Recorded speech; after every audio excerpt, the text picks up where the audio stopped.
आगे चलते हैं। Next chapter is continuity.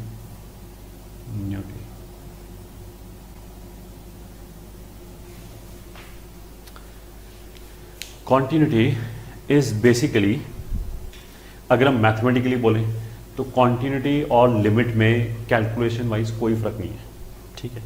अगर हमें लिमिट समझ में आया है, ये ठीक है, if we can calculate limit, तो क्वांटिटी में कुछ भी एक्स्ट्रा नहीं है, ये ठीक है। 90% ऑलरेडी हमारा चैप्टर हो गया, ठीक है।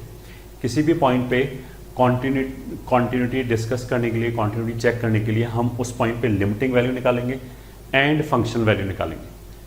तो ये फंक्शनल वैल्यू निकालना एक एडिशनल काम हो गया। अब फंक्शनल वैल्यू निकालना तो सबसे ईजी काम है। अगर मेरे को पूछा जाए कि इस फंक्शन का 5 पे वैल्यू क्या है, उठा के 5 रख दो, कोई भी ये देखने की जरूरत नहीं कौन कहाँ जा रहा है, क्योंकि 5 इज एन एग्जैक्ट नंबर। तो मैंने 5 रखा तो फंक्शन का एक वैल्यू निकल आएगा, उस वैल्यू को हमने लिमिटिंग वैल्यू से कंपेयर करना है बस, ठीक है। तो continuity is nothing but limits plus delta. Delta मतलब छोटा सा काम। वो छोटा सा काम क्या है कि मेरे को एक तो फंक्शन की वैल्यू निकालनी पड़ेगी जिस पॉइंट पे भी हम कॉन्टिन्यूटी डिस्कस कर रहे हैं, और फिर इन दोनों कंपेयर करना पड़ेगा कि limiting value and functional value अगर इक्वल हो गया तो कॉन्टिन्यूस हो गया, क्योंकि limiting value and functional value अगर इक्वल होगा तो ग्राफ में कोई ब्रेक नहीं आएगा, ठीक है। और अगर ये दोनों इक्वल नहीं हुआ तो डिसकॉन्टिन्यूस हो गया, चैप्टर थ्योरेटिकली खत्म। It is as easy as this कि अगर उसने बोला कि कॉन्टिन्यूटी डिस्कशन करो, सॉरी कॉन्टिन्यूटी बताओ, कॉन्टिन्यूटी इस फंक्शन की डिस्कस करो at x is equal to 4, तो what all I am suppose to do is 4 पे हम फंक्शन का लिमिटिंग वैल्यू निकालें, 4 पे हम फंक्शनल का वैल्यू निकालें, फिर इन दोनों कंपेयर करें। अगर ये दोनों बराबर आ गया तो फंक्शन कॉन्टिन्यूस हो गया, नहीं आया तो डिसकॉन्टिन्यूस हो गया, ये ठीक है। अब जो भी चीज़ बाकी पूरा थ्योरी जो पढ़ाया जा रहा है वो इसी कॉन्सेप्ट के अराउंड बिल्ड किया जा रहा है, there is nothing new in it, ठीक है। तो let's start. First point, a function f(x) is said to be continuous at x is equals to alpha if x is equals to alpha पे function को हम continuous बोलेंगे अगर alpha पे जो लिमिट आएगा, limit x is turning towards alpha f(x) and जो function की वैल्यू आएगी, ये ठीक है, वो दोनों बराबर होनी चाहिए, ठीक है। अगर वो दोनों बराबर है तो हम क्या बोलेंगे, फंक्शन इज कॉन्टिन्यूस।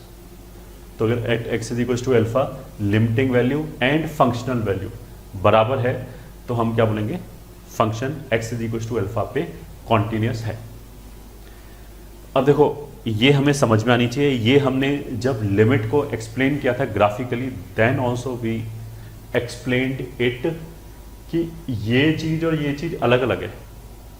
ये ऐसा नहीं है कोई बच्चा बोले कि अगर एक्स अल्फा को जा रहा है तो यहाँ में अल्फा रख दिया, ये आ गया, ये तो हमेशा ही बराबर होगा, ऐसा नहीं है। अगर एक्स अल्फा को जा रहा है और यहाँ पे हमने अल्फा रख दिया, तो अगर ऐसा होता तो पूरा लिमिट का चैप्टर ही साफ हो जाता।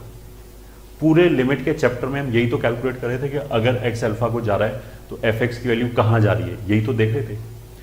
तो मतलब जब भी हमने बोला एक्स अल्फा को जा रहा है तो हम अल्फा की तरफ जा रहे हैं, हम कभी अल्फा पे खड़े हुए नहीं हैं, हम उसके आसपास हैं, ये ठीक है। लेफ्ट हैंड साइड से या राइट हैंड साइड से हम उसकी तरफ जा रहे हैं, but we are never reaching alpha, ये ठीक है। ये क्या है, ये बोला है कि x is equal to alpha पे जो हमने वर्टिकल लाइन खींचा, उस लाइन पे जो भी ग्राफ का पॉइंट है उस पॉइंट के y की वैल्यू इधर उधर कहीं नहीं गई, ठीक है। तो ऑफकोर्स ये अलग चीज है, ये अलग चीज है, ये लिमिटिंग वैल्यू है, ये उस पॉइंट पे फंक्शन की वैल्यू है। तो वो दोनों हम कंपेयर करेंगे कि बराबर है या नहीं। अगर वो बराबर है तो कॉन्टिन्यूस हो गया, अगर बराबर नहीं है तो डिसकॉन्टिन्यूस हो गया। तो अब यही सब लिखेंगे हम। Said to be continuous is this. Second point, if function is not continuous then it is called discontinuous. ठीक है, फर्स्ट। थर्ड पॉइंट क्या है?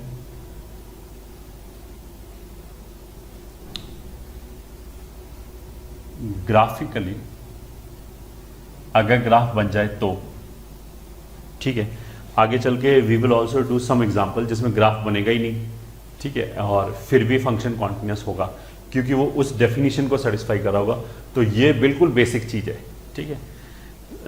कहीं कहीं तुम्हें ऐसे सुनने को मिलेगा, कुछ टीचर्स ऐसे बोलते हैं कॉन्टिन्यूस का मतलब क्या है कि हम ग्राफ बनाएं तो पेन उठाने की जरूरत नहीं पड़नी चाहिए, लगातार ग्राफ बन जाना चाहिए। ठीक है, that will serve our purpose in 95% of the cases, ये ठीक है, but there do exist some functions which are continuous at some point, ये ठीक है, बट फिर भी ग्राफिकली वो विजुलाइज नहीं होगा क्योंकि उनका ग्राफ ही नहीं बनेगा। ठीक है, तो ये जो डेफिनेशन है दिस इज जिसे बोलते हैं ना फर्स्ट प्रिंसिपल। तो कॉन्टिन्यूटी का फर्स्ट प्रिंसिपल ये है, अगर ये सेटिस्फाई हुआ तो फंक्शन कॉन्टिन्यूस है। ठीक है, तो अगर ग्राफ बनना है तो graphically if y is equals to fx is continuous at x is equals to alpha, then its graph will not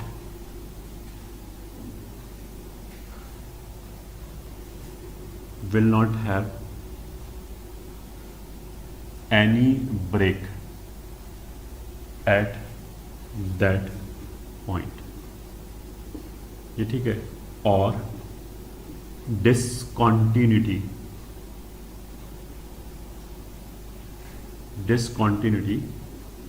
at a point implies break in the graph at that point। तो जो हमने ये बोला कि break in the graph, ये काफ़ी crude सी language है। ठीक है, मतलब ग्राफ स्मूथ नहीं है, चलते समय अचानक हमें जंप मारना पड़ेगा और समथिंग लाइक दिस। ये हो गया थर्ड पॉइंट। फोर्थ पॉइंट, अगर देखो वो लिमिट है, ठीक है, मतलब जैसे मान लिया फंक्शन मान लिया ऐसे है, ये ए पॉइंट है, मान लिया ए पॉइंट इस डोमेन का आखिरी पॉइंट है। ठीक है, तो इस ग्राफ में हम इसको ए पे कॉन्टिन्यूस बोलेंगे या नहीं बोलेंगे? तो आंसर इज हाँ, बोलेंगे। ठीक है, अब इस वाले केस में क्या होगा, LHL डिफाइन है, राइट हैंड साइड तो ग्राफ ही नहीं है, तो अगर राइट हैंड साइड पे ग्राफ नहीं है तो फंक्शन की लिमिट भी नहीं आएगी राइट हैंड साइड से। तो फिर ऐसे केसेस में जिसमें फंक्शन का जो पॉइंट है ए वो लास्ट पॉइंट है डोमेन का, जिसके एक साइड ग्राफ ही नहीं है, तो वहां कॉन्टिन्यूस होने के लिए क्या होना चाहिए कि डोमेन वाली साइड से जो लिमिट आ रहा है वो एंड उस पॉइंट पे जो फंक्शन की वैल्यू आ रहा है वो बराबर होनी चाहिए। ठीक है, तो if A is right most point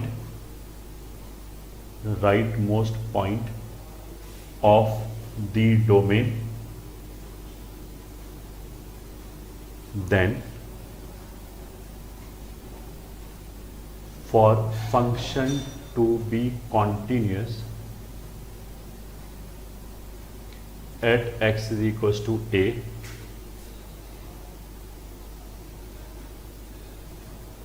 we must have left hand limit at x is equals to a is equals to f of a, function की value at x is equal to a. ठीक है, similarly अगर मान लिया ऐसे करके ये be left most point हो जाए, ठीक है, तो similarly if x is equal to b is the left most point of domain, then for continuity, ठीक है, तो फिर इस पॉइंट पे कॉन्टिन्यूस होने के लिए क्या क्या होना चाहिए इस वाले केस में LHL तो आएगा ही नहीं, लेफ्ट में तो ग्राफ ही नहीं है, तो RHL and functional value equal होनी चाहिए। Then for continuity right hand limit at x is equal to b and functional value should be equal. इतने से ही काम चल जाएगा। तो ये हो गया हमारा फोर्थ पॉइंट। ठीक है कि अगर एंड पॉइंट है तो फिर क्या हो जाएगा,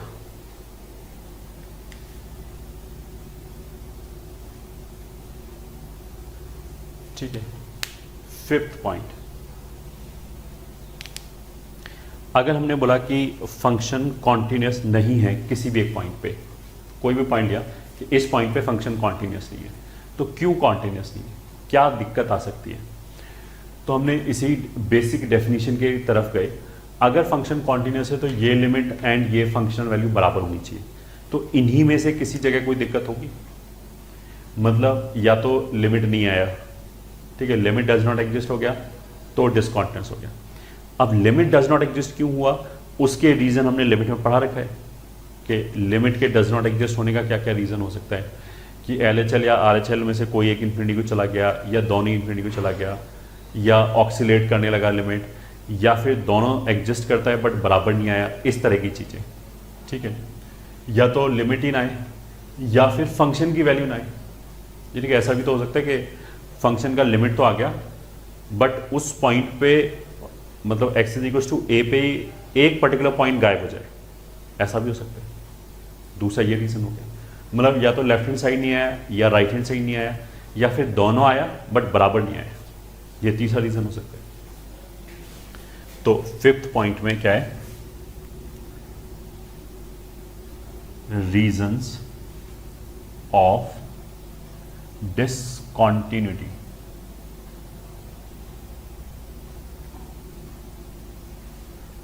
ठीक है, उसमें क्या होगा, रीजन 1, इफ लिमिट मतलब reasons of discontinuity at x is equal to a, एक पर्टिकुलर पॉइंट पे बोलें, if limit does not exist, ठीक है। एक रीजन ये हो सकता है। रीजन 2 क्या हो सकता है, if function is not defined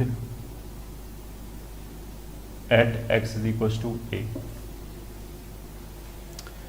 अगर फंक्शन डिफाइन ही है, ठीक है, तो मतलब कुछ ऐसे हो गया, जैसे अगर ये ग्राफ है ये, तो इस वाले ग्राफ में लिमिट तो आ रहा है बट फंक्शन डिफाइन है at x is equal to a, तो इसमें ब्रेक बोलेंगे, इट इज डिसकॉन्टिन्यूस फंक्शन, ठीक है। अगर लिमिट एग्जिस्ट नहीं कर रहा है तो लिमिट एग्जिस्ट नहीं करने के तो बहुत सारे रीजन हो सकते हैं। जैसे इस वाले केस में अगर मान लिया ग्राफ ऐसे बना,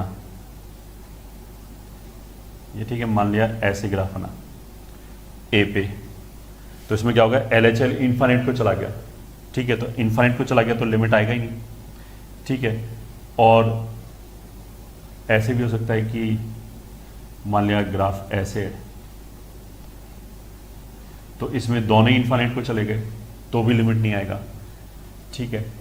ऐसे भी हो सकता है कि ग्राफ ऐसे हो जाए कि LHL और RHL दोनों आ रहे हैं बट वो इक्वल नहीं आ रहा है, इस साइड से जाने तो वैल्यू कुछ और आ रहा है, राइट हैंड साइड से जाने तो वैल्यू कुछ और आ रहा है। ऐसा भी ग्राफ हो सकता है कि LHL and RHL both are defined but are unequal, या फिर ऑक्सीलेट कर जाए वैल्यू, ऐसा भी हो सकता है। तो reason 1, limit does not exist, reason 2, function is not defined at that point, ठीक है। और इधर लिख लेते हैं हम अपना reason 3, limit is not equals to f of a, function की वैल्यू। तो इस वाले केस में मान लिया ग्राफ अगर ऐसे बना,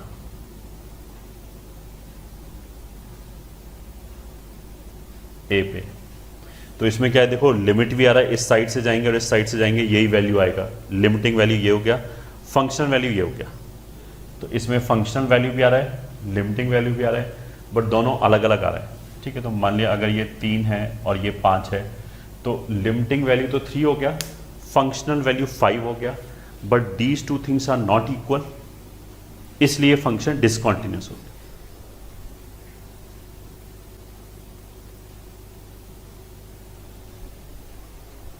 और इस वाले केस में हम बिल्कुल सीधा सीधा यही देख सकते हैं कि ग्राफ के ऊपर ब्रेक आ गया,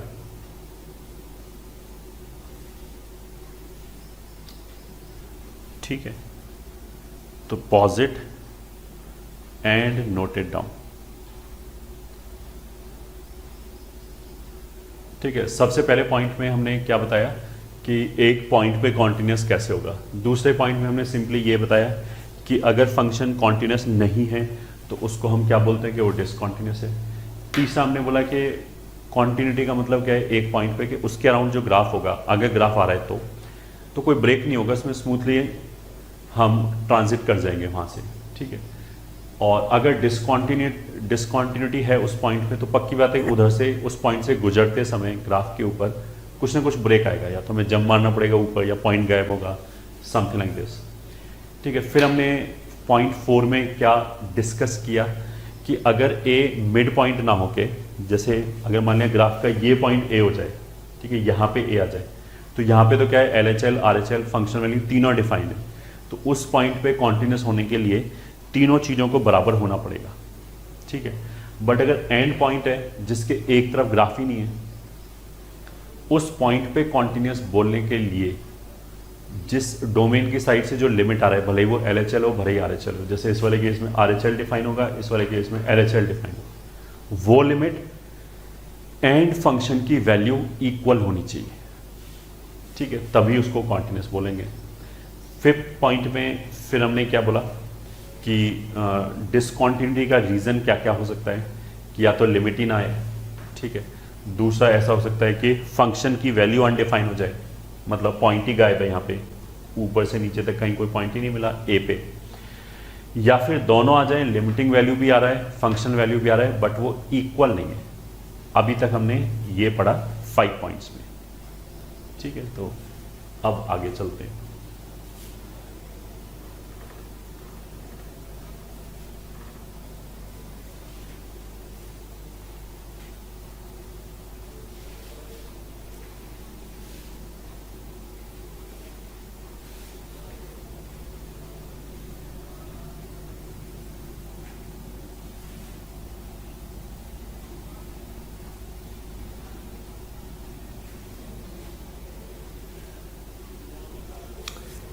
तो अब हम आते हैं 6th पॉइंट पे, continuity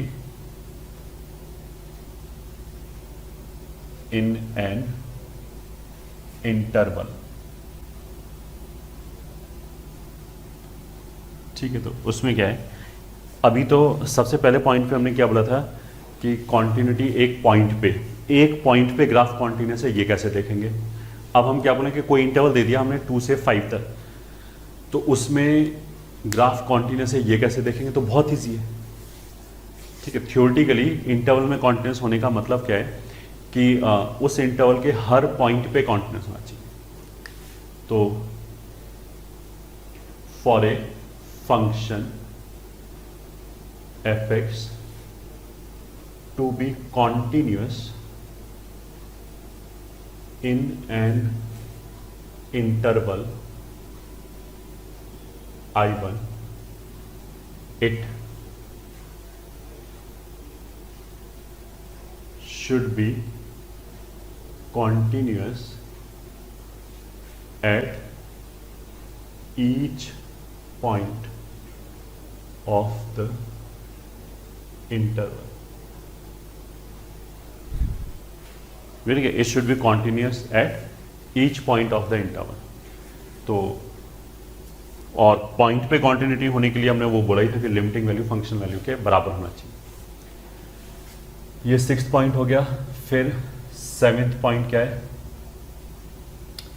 continuity of graph versus domain, ठीक है। जो भी हम यूजुअल लैंग्वेज में कॉन्टिन्यूटी की बात करेंगे वो ग्राफ की कॉन्टिन्यूटी की बात करेंगे, ठीक है। इन डोमेन कॉन्टिन्यूस का मतलब क्या होता है कि अगर हमने वर्ड यूज किया कि in domain function is continuous, that would mean कि हम जो डोमेन के पॉइंट्स हैं केवल उस पर हम डेफिनेशन लगा के देखेंगे कि limiting value and function value बराबर आया या नहीं आया। ठीक है, जो पॉइंट डोमेन में नहीं है उसकी हम बात ही नहीं करेंगे। ग्राफ का मतलब ये है कि हम ग्राफ के ऊपर चल के देखेंगे ब्रेक आया या नहीं आया।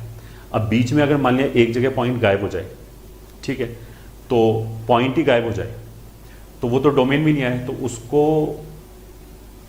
इन डोमेन तो हम काउंट नहीं करेंगे, बट ग्राफिकली तो काउंट करेंगे क्योंकि ग्राफ में तो ब्रेक आएगा। ये ठीक है, अभी समझ में आएगा। while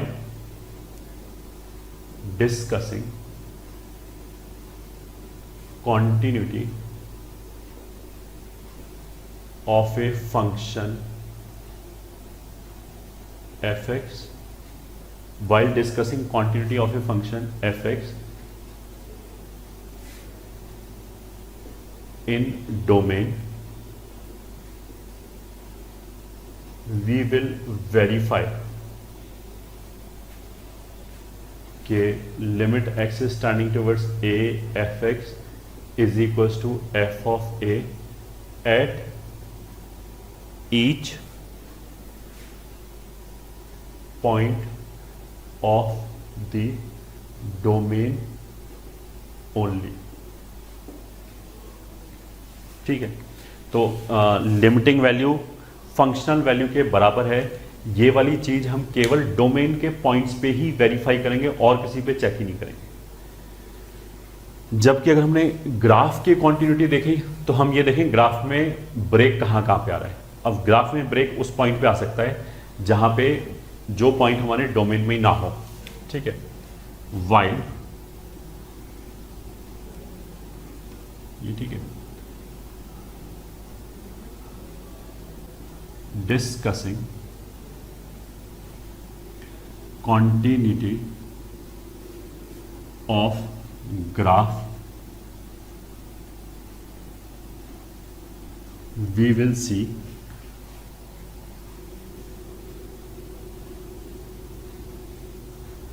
whether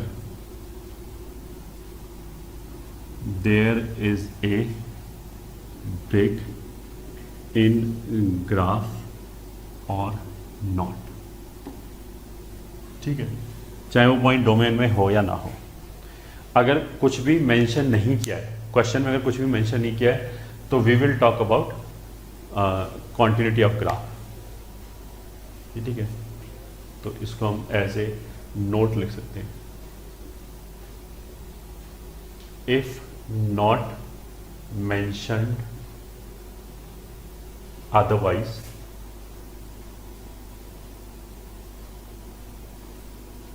we will always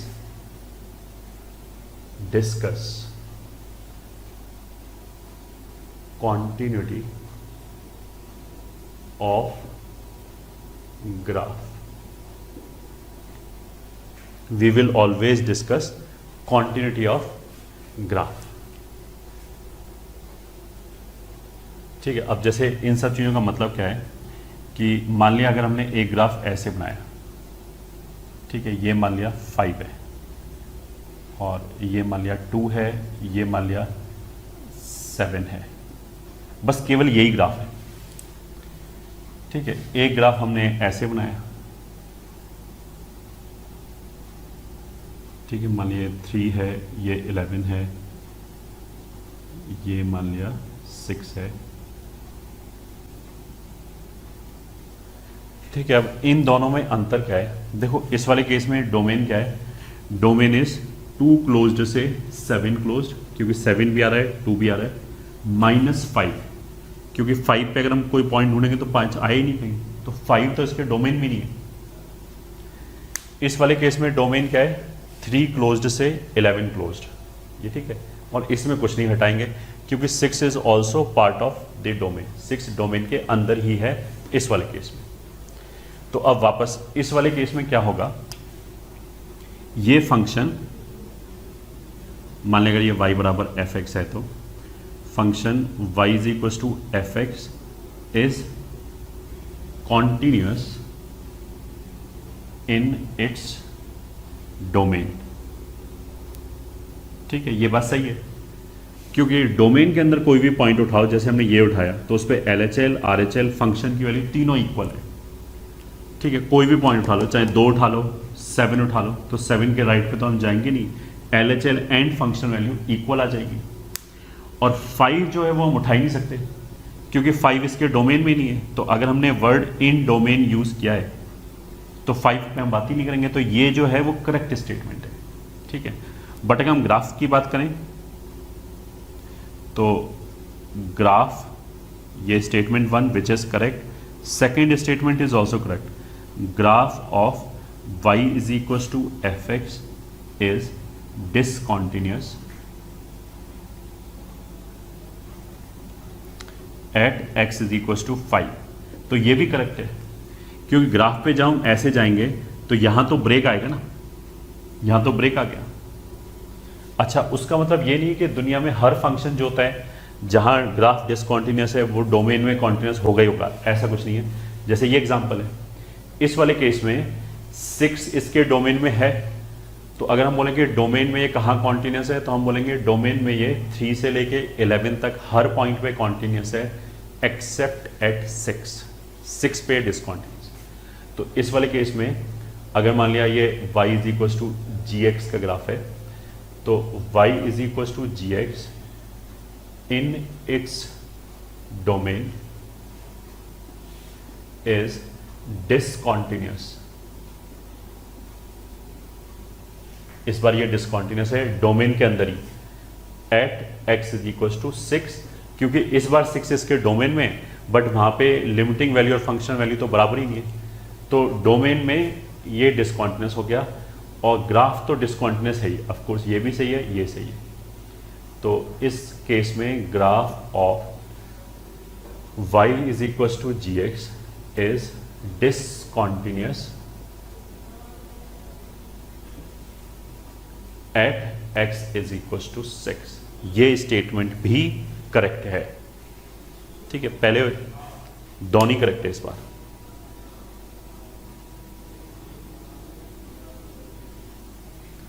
ठीक है, तो note it down.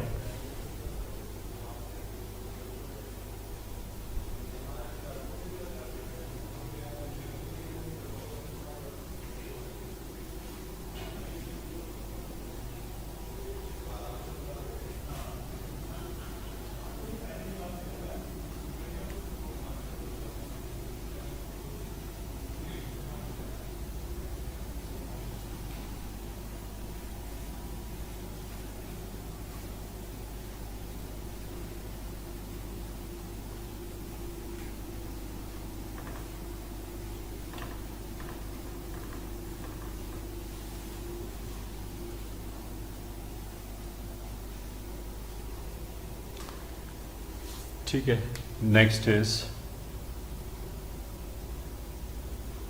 Types of discontinuity. ठीक है, हम शॉर्ट में क्या बोलेंगे, TOD।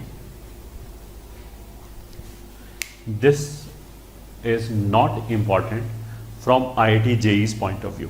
ये ठीक है, IIT JEE के पॉइंट ऑफ व्यू से ये कोई खास इंपॉर्टेंट चीज नहीं है। ठीक है, फिर भी इसमें 2 तरह का हमने बोला, एक बोलेंगे रिमूवेबल टाइप ऑफ डिसकॉन्टिन्यूटी, एक हो जाएगा non removable type of discontinuity. ठीक है, बात कर लेते हैं किसी एक पर्टिकुलर पॉइंट पे at x is equal to a। ये ठीक है, रिमूवेबल कब बोलेंगे, if limit x is tending towards a fx exist। ठीक है, अगर लिमिट एग्जिस्ट करेगा तो उसको रिमूवेबल बोलेंगे। अब रिमूवेबल का केवल नाम है रिमूवेबल, हम ऐसा नहीं कि विदाउट पूछे हुए हम रिमूव कर दें इनइक्वालिटी को, ऐसा नहीं है। And if limit x is tending towards a fx does not exist then it is called non-removable। ठीक है, अब इस वाले केस में देखो लिमिट एग्जिस्ट कर रहा है, तो अगर लिमिट एग्जिस्ट कर रहा है और फिर भी डिसकंटिन्यूअस है तो क्या हो सकता है कि एक तरफ तो लिमिट एग्जिस्ट, एक तरफ तो लिमिट होता है, दूसरी तरफ फंक्शनल वैल्यू हो सकता है। तो ये एग्जिस्ट कर रहा है फिर भी डिसकंटिन्यूअस है, तो क्या रीज़न हो सकता है? एक तो ये हो सकता है कि ये फंक्शनल वैल्यू के बराबर ही ना है, ये दोनों बराबर ही ना है। दूसरा हो सकता है कि फंक्शनल वैल्यू ही ना है, यही गायब हो जाए, फंक्शन डिफाइन ही ना हो at x is equal to a. तो इसमें फिर दो टाइप हो गया, अगर f of a is not defined, ये ठीक है, बट डिसकंटिन्यूअस है, ठीक है, तो उसको हम क्या बोलेंगे? Missing point discontinuity.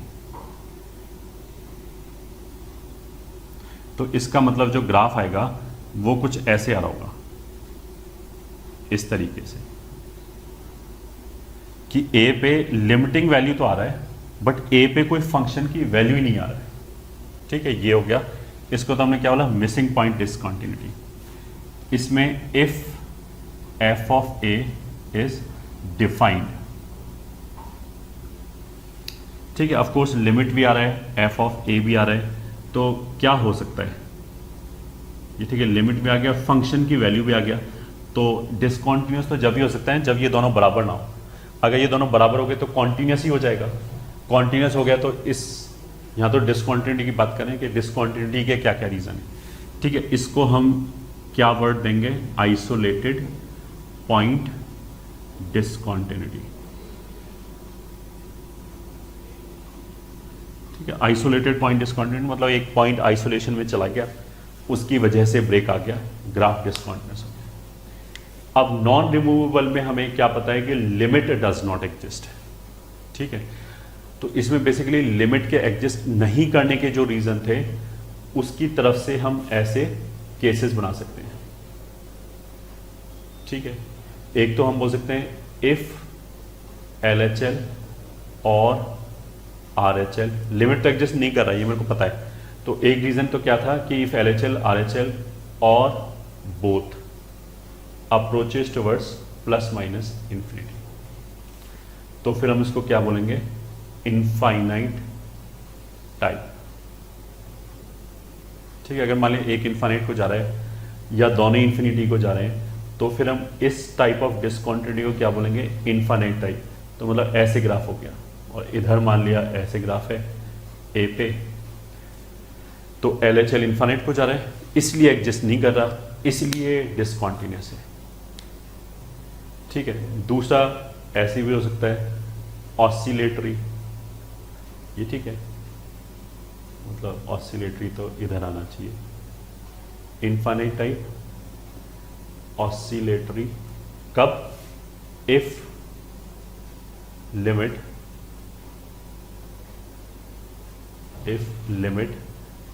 does not exist as value fluctuates। अगर फ्लक्चुएशन की वजह से लिमिट एग्जिस्ट नहीं कर रहा है तो फिर उसको हम क्या बोलेंगे? ऑसिलेटरी। अब इसमें हम एग्जांपल ले सकते हैं y is equal to sine 1/x-4 का मान लिया, तो इसमें क्या होगा? जब हम 4 की साइन का ग्राफ है तो रहेगा तो वो प्लस माइनस 1 के बीच में ग्राफ रहेगा, बट 4 पे क्या होगा? जैसे जैसे हम 4 की तरफ जाएंगे, ये ठीक है, मतलब कुछ ग्राफ ऐसे बनेगा, उससे पहले तो ऐसे इसका साइकिल जा रहा होगा, ठीक है, बट जैसे जैसे हम 4 की तरफ जाएंगे वैसे वैसे क्या होगा? ये वैल्यू इनफाइनाइट हो जाएगा, तो जैसे जैसे हम इधर जाएंगे वैसे वैसे ही ये साइकिल छोटा होता चला जाएगा, मतलब ये जो चीज़ है ये ऐसे छोटा होता चला जाएगा। और यहाँ तो हम ग्राफ बना ही नहीं सकते क्योंकि इतने से इंटरवल में, बहुत छोटे से इंटरवल में इनफाइनाइट फ्लक्चुएशंस आ जाएंगे ऐसे +1 और -1 के बीच में। तो इस तरह का फंक्शन हो गया जिसको हम क्या बोलेंगे? ऑसिलेटरी, ठीक है। इसमें एक और क्या हो गया? If LHL and RHL both exist, ठीक है। ये सब हम किसके अंदर पढ़ रहे हैं? नॉन रिमूवेबल जिसमें लिमिट डज नॉट एग्जिस्ट। तो अगर LHL भी एग्जिस्ट कर रहा है, RHL भी एग्जिस्ट कर रहा है और लिमिट फिर भी एग्जिस्ट नहीं कर रहा, तो उसका सीधा सा मतलब ये है ना कि LHL और RHL दोनों बराबर नहीं है। तो इसमें हम क्या बोलेंगे, देखो एक तो था इनफाइनाइट टाइप, एक हो गया ऑसिलेटरी, और इसको हम बोलेंगे फाइनाइट टाइप। फाइनाइट टाइप, ठीक है। अब फाइनाइट टाइप में ग्राफ क्या आ रहा होगा कि एक वैल्यू तो मान लिया इधर है 3 के बराबर, और मान लिया दूसरा मतलब ये 1 के बराबर ए पे। तो इस डायग्राम के हिसाब से कुछ इस तरह का ग्राफ बनेगा कि LHL आ गया हमारा 1, RHL आ गया हमारा 3, बट वो दोनों बिकॉज इक्वल नहीं है इसलिए लिमिट डज नॉट एग्जिस्ट हो गया, ठीक है। तो इस वाले केस में अगर फाइनाइट टाइप है तो इसके अंदर हम एक टर्म डिफाइन करते हैं, जंप ऑफ डिसकंटिन्यूटी, ये ठीक है, which is equals to LHL and RHL के डिफरेंस के बराबर। LHL एग्जिस्ट नहीं करता, LHL एग्जिस्ट करता है एंड RHL एग्जिस्ट करता है, दोनों एग्जिस्ट करता है, दोनों कुछ फाइनाइट वैल्यूज होंगी। उन फाइनाइट वैल्यूज का जो डिफरेंस होगा, मतलब एक में से दूसरे को घटा के मॉड ले लिया, उसको हम क्या बोलेंगे, जंप ऑफ डिसकंटिन्यूटी। तो इस क्वेश्चन के हिसाब से हमारा जंप ऑफ डिसकंटिन्यूटी कितना हो गया, 2, क्योंकि LHL और RHL में कितने का डिफरेंस है, 2, ठीक है। तो ये हमारा टॉपिक था क्या, type of discontinuity, which as I have already said is not very important.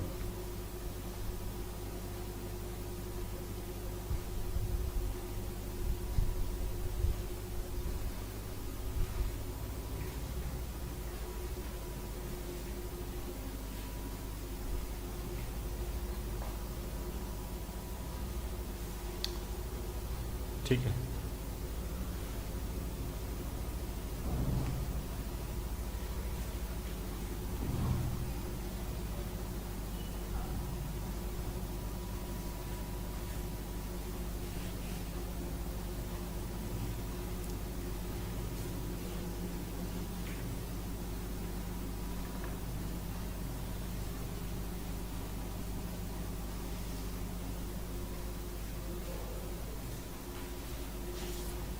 ठीक है। तो एक बहुत छोटा सा क्वेश्चन लिख लेते हैं। Question, find the type of discontinuity at x is equals to 1 in following cases. First, y is equals to 9 upon x square minus 3x plus 2. Second point, y is equals to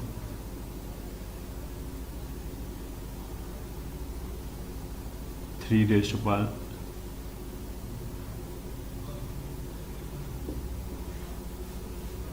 ठीक है। Third point, y is equals to 1 upon ln square x.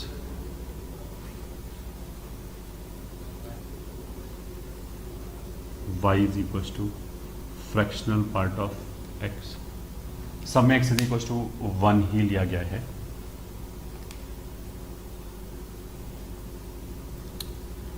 Fifth, y is equals to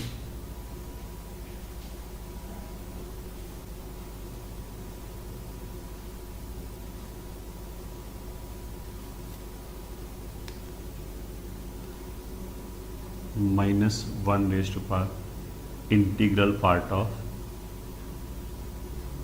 x minus 1. ठीक है, this is GIF.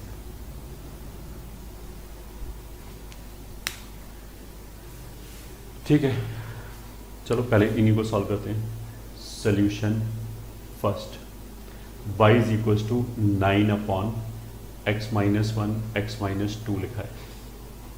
ठीक है, अगर हम x को 1 की तरफ ले जाएंगे, मतलब जो हमने डिवीजन किया था उसमें हम सबसे पहले क्या चेक करते हैं कि लिमिट एग्जिस्ट करता है नहीं करता है। तो सबसे पहले तो हम लिमिट पे देखेंगे, अगर x 1 की तरफ जाएगा तो ये 0 को जाएगा, ये 1 को जाएगा, तो बाकी सब कुछ फाइनाइट है, बट ये 0 को जा रहा है डिनोमिनेटर में, तो वैल्यू इनफाइनाइट को जाएगा। तो इस वाले केस में limit x is turning towards 1 y या fx डज नॉट एग्जिस्ट, और उसका रीज़न क्या है कि वैल्यू प्लस माइनस इन्फिनिटी को जा रहा है। तो किस टाइप की डिसकॉन्टिन्यूटी हो गई? Non removable type of discontinuity, और उसके अंदर भी कौन सी होगी? Infinite type. ठीक है, उसके अंदर भी क्लासिफिकेशन थे इनफाइनाइट, फाइनाइट, उस तरह की। तो ये non removable type of discontinuity हो गया, एंड उसके अंदर भी ऑफ इनफाइनाइट टाइप। अब दूसरे पे आते हैं, y is equal to 3 raise to power minus 9 upon mod x minus 1। ठीक है, इस वाले केस में limit x is turning towards 1 y, अगर x 1 को जाएगा तो ये पूरा 0 को जाएगा। अब 1 की तरफ किसी भी साइड से जाए, चाहे RHL निकालो चाहे LHL निकालो, ये 0 को जाएगा, और इसका मॉड जो है वो हमेशा 0 प्लस होगा। तो 9 अपॉन 0 प्लस इन्फिनिटी को जाएगा, प्लस इन्फिनिटी को, उसका माइनस इन्फिनिटी को जाएगा। तो उसका मतलब क्या है कि x को भले ही 1 की तरफ लेफ्ट हैंड साइड से ले जाओ, भले ही राइट हैंड साइड से ले जाओ, ये पूरा वैल्यू तो माइनस इन्फिनिटी को जाएगा ये, और 3 raise to power minus infinity कितना होगा? 0। तो ये लिमिट तो एग्जिस्ट करता है। ठीक है, लिमिट एग्जिस्ट करता है, बट अगर हमें केवल फंक्शन ये दे रखा है तो इसमें हम 1 तो रख ही नहीं सकते, क्योंकि अनडिफाइन हो जाएगा। 1 रखने में तो एग्जैक्ट 0 हो जाएगा, और इसने कोई दूसरा डेफिनेशन भी नहीं दे रखा है, मतलब ऐसे ये भी नहीं बताया कि 1 अगर नहीं है तो ये यूज़ कर लो, 1 है तो ये यूज़ कर लो, ऐसा कुछ बोलेंगे। उसका मतलब क्या है कि ये 1 पे नॉट डिफाइंड है ये, ठीक, और कोई डेफिनेशन नहीं है। And function is not defined at x is equal to 1। तो लिमिट एग्जिस्ट करता है, इसलिए रिमूवेबल टाइप ऑफ डिसकॉन्टिन्यूटी हो गया। ठीक है, अच्छा, इसको डिसकॉन्टिन्यूस ही बोलेंगे, फंक्शन तो डिसकॉन्टिन्यूस है। रिमूवेबल का मतलब ये नहीं कि हम बोलेंगे ये तो कॉन्टिन्यूस हो गया, नहीं, डिसकॉन्टिन्यूस तो है ही ये, ठीक है। और उसके अंदर भी फंक्शन बिकॉज डिफाइन नहीं है, तो इसमें दो था, रिमूवेबल टाइप ऑफ डिसकॉन्टिन्यूटी में दो तरह का था, एक मिसिंग पॉइंट था, एक आइसोलेटेड पॉइंट था। तो इसमें पॉइंट इज मिसिंग क्योंकि डिफाइन नहीं है, तो इसके अंदर भी कौन सा क्लासिफिकेशन आएगा? Missing point discontinuity. ठीक है, ये हमारा हो गया third question, sorry second question. Third question में क्या है? y is equal to 1 upon ln square x, this will imply limit x is turning towards 1 y। अगर x 1 को जाएगा तो ln 1 0 को जाएगा, अब वो भले ही 0 प्लस हो भले ही 0 माइनस हो, उसका स्क्वायर 0 प्लस को जाएगा, तो 0 प्लस का रेसिप्रोकल इनफाइनाइट को जाएगा। तो उसका मतलब क्या हो गया? ये डज नॉट एग्जिस्ट हो गया, इन्फिनिटी को वैल्यू जा रहा है, तो इसलिए ये हो गया non removable type of discontinuity, और उसके अंदर भी कौन सा टाइप हो गया? Infinite type. ठीक है, अब हम आ जाते हैं फोर्थ पे। ठीक है, फोर्थ में क्या था? y is equal to fractional part of x। अब इसका ग्राफ तो ऐसे ही बन जाएगा। तो अगर हम 1 पे बात करें, y एक्सेस ऐसे x एक्सेस, अगर हम 1 पे बात करें तो लेफ्ट हैंड साइड से अगर हम जाएं ग्राफ के ऊपर तो वैल्यू कितना आ रहा है? 1। राइट हैंड साइड से अगर हम जाएं तो वैल्यू कितना आ रहा है? 0। उसका मतलब क्या है कि इस वाले केस में limit x is turning towards 1 minus y 1 है, limit x is turning towards 1 plus y 0 है। इस साइड से जाओगे तो वैल्यू 0 को जा रहा है, इस साइड से जाएंगे तो वैल्यू 1 को जाएगा। तो एक तरफ से 1 एक तरफ से 0, तो लिमिट डज नॉट एग्जिस्ट। ठीक है, लिमिट डज नॉट एग्जिस्ट।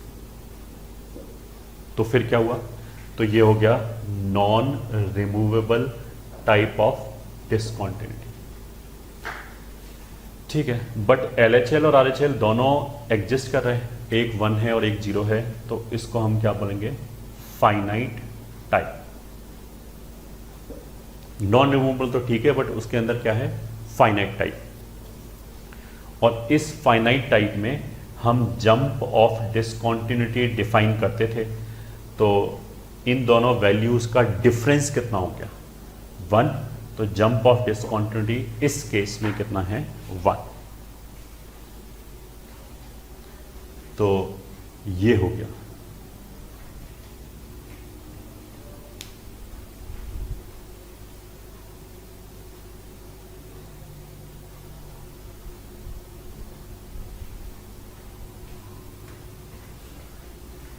ठीक है, आगे चलते हैं। लिख लिया पॉज करके।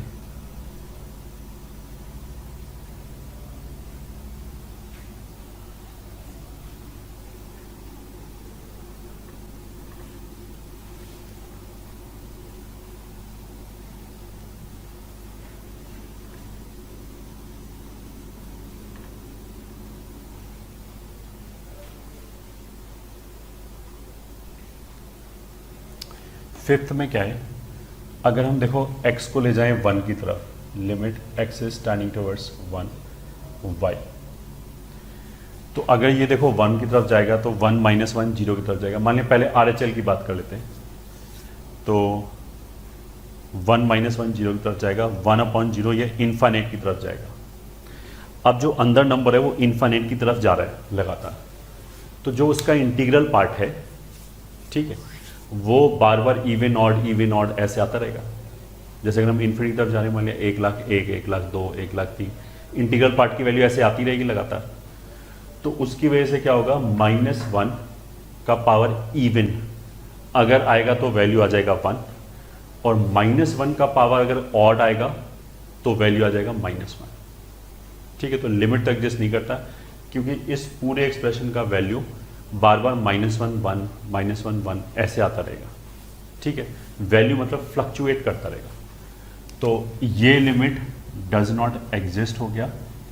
ठीक है, एज वैल्यू, ये ठीक है, continuously as values are obtained as 1 and -1। ठीक है, तो लिमिट अगर एग्जिस्ट नहीं किया तो non removable type of discontinuity, पहली बात तो non removable type of discontinuity होगी, पहली बात। एंड दूसरी बात क्या है, कौन सा हो गया, ये हो गया ऑसिलेटरी टाइप, क्योंकि वैल्यू कॉन्टिन्यूसली ऑसिलेट कर रहा है, एक बार 1 हुआ फिर -1, फिर 1 हुआ फिर -1 एंड सो ऑन। ठीक है, तो I hope this is clear.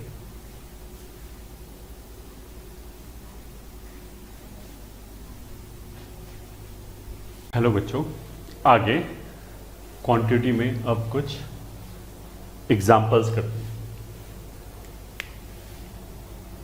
Question, discuss continuity of followings at given point. First is fx is equals to sin inverse x upon x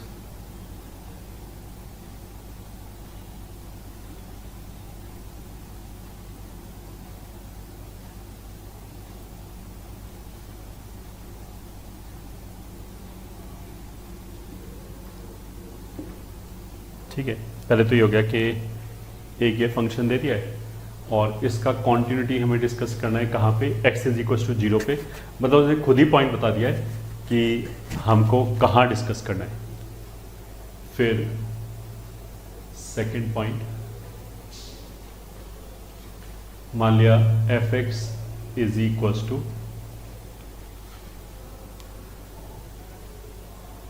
3 raised to power 1 over x if x is not equals to 0 is equals to 0 at x is equals to 0.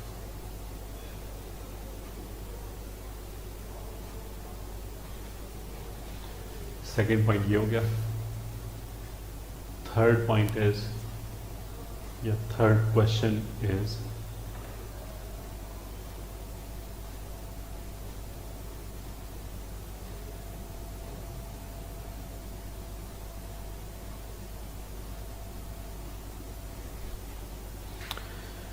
Question जो continuity का होगा वो हमने बोला था कि बहुत ही इजी होगा. What we are suppose to do, जिस पॉइंट पे भी कॉन्टिन्यूटी चेक करने के लिए बोला गया है उस पॉइंट पे we will try to find function का वैल्यू एंड लिमिटिंग वैल्यू. फिर उन दोनों कंपेयर कर लिया. तो this is basically a limit का क्वेश्चन. अगर हमें लिमिट निकालना आता है then we should be able to solve it. तो लेट्स स्टार्ट सॉल्यूशन. देखो इसमें बोल क्या रहा है, 0 से 1 तक,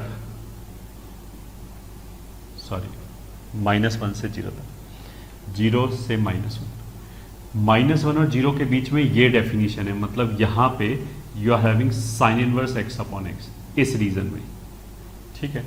एंड 0 के आगे, इसके आगे x² + 2x + 3 ये डेफिनेशन है. तो अगर मेरे को 0 पे कॉन्टिन्यूटी चेक करनी है तो of course I am suppose to find f of 0. तो हमने देखा कि 0 पे कहाँ से डिफाइंड है. तो देखो इक्वल्स टू यहाँ पे है, यहाँ तो इनइक्वालिटी है. तो 0 पे तो ये वाला डेफिनेशन है. तो f ऑफ 0 क्या होगा, x² + 2x + 3 में x बराबर 0 रखते हैं तो दैट वैल्यू विल बी 3. यहाँ पे वैल्यू 3 आ गया. अगर हम बोले कि RHL कितना होगा, उसको ऐसे डिनोट कर देते हैं, राइट हैंड लिमिट. अब राइट हैंड लिमिट और लेफ्ट हैंड लिमिट का जरूरत ही क्यों पड़ा, एक साथ हमने लिमिट क्यों नहीं निकाल लिया. तो उसका रीजन ये है कि देखो 0 के जब हम राइट हैंड साइड से आएंगे तो ये वाला डेफिनेशन यूज होगा क्योंकि इस रीजन में तो ऐसे ही डिफाइन है, और लेफ्ट हैंड साइड से आएंगे तो ये वाला डेफिनेशन यूज होगा. तो फंक्शन का डेफिनेशन ही अलग अलग है. तो अगर डेफिनेशन अलग अलग है तो हम LHL और RHL में ब्रेक करेंगे. तो राइट हैंड लिमिट, ठीक है, कहाँ पे, at x is equals to 0. ऐसे ही left hand limit at x is equals to 0 will be f of 0 minus is equals to f of 0 plus क्या होगा, x² + 2x + 3. इसका लिमिट निकालना है. देखो अगर x 0 को जा रहा है तो ये तो कोई इंडिटरमिनेट फॉर्म नहीं है, ये तो सीधा सीधा वैल्यू ऐसे ही कितना आ जाएगा, 3. तो फंक्शन का वैल्यू भी 3 है, RHL भी 3 है. लेफ्ट हैंड लिमिट के लिए हम लिखेंगे limit x starting toward 0 minus, अगर लेफ्ट हैंड साइड से जाए तो फंक्शन ये मिलेगा. तो फिर हमने इसका लिमिटिंग वैल्यू निकाल लिया, sign inverse x upon x. अब देखो यहाँ तो कोई इंडिटरमिनेट फॉर्म बना नहीं, तो यहाँ तो हमने सीधा वैल्यू रखा, आंसर आ गया. इस वाले केस में अगर x 0 माइनस को जा रहा है तो ये तो इंडिटरमिनेट फॉर्म है, 0/0 का फॉर्म है, बट स्टैंडर्ड फॉर्मूला लग जाएगा, आंसर कितना आएगा, 1. तो उसका मतलब क्या है कि इस वाले केस में देखो लिमिट ही एग्जिस्ट नहीं करता क्योंकि LHL अलग है और RHL अलग है. तो लिमिट एग्जिस्ट नहीं करता तो function is discontinuous. This implies function is discontinuous at x is equals to 0. यही बताना था हमें फर्स्ट क्वेश्चन, ठीक है. अब हम आए सेकंड क्वेश्चन, वो भी x इज इक्वल्स टू 0 निकालना है. सोल्यूशन देखो इसमें क्या है, इसमें इसने बोला कि x बराबर 0 पे फंक्शन की वैल्यू 0 है, ठीक, ये, और बाकी सब जगह 3⁻1/x का ग्राफ है.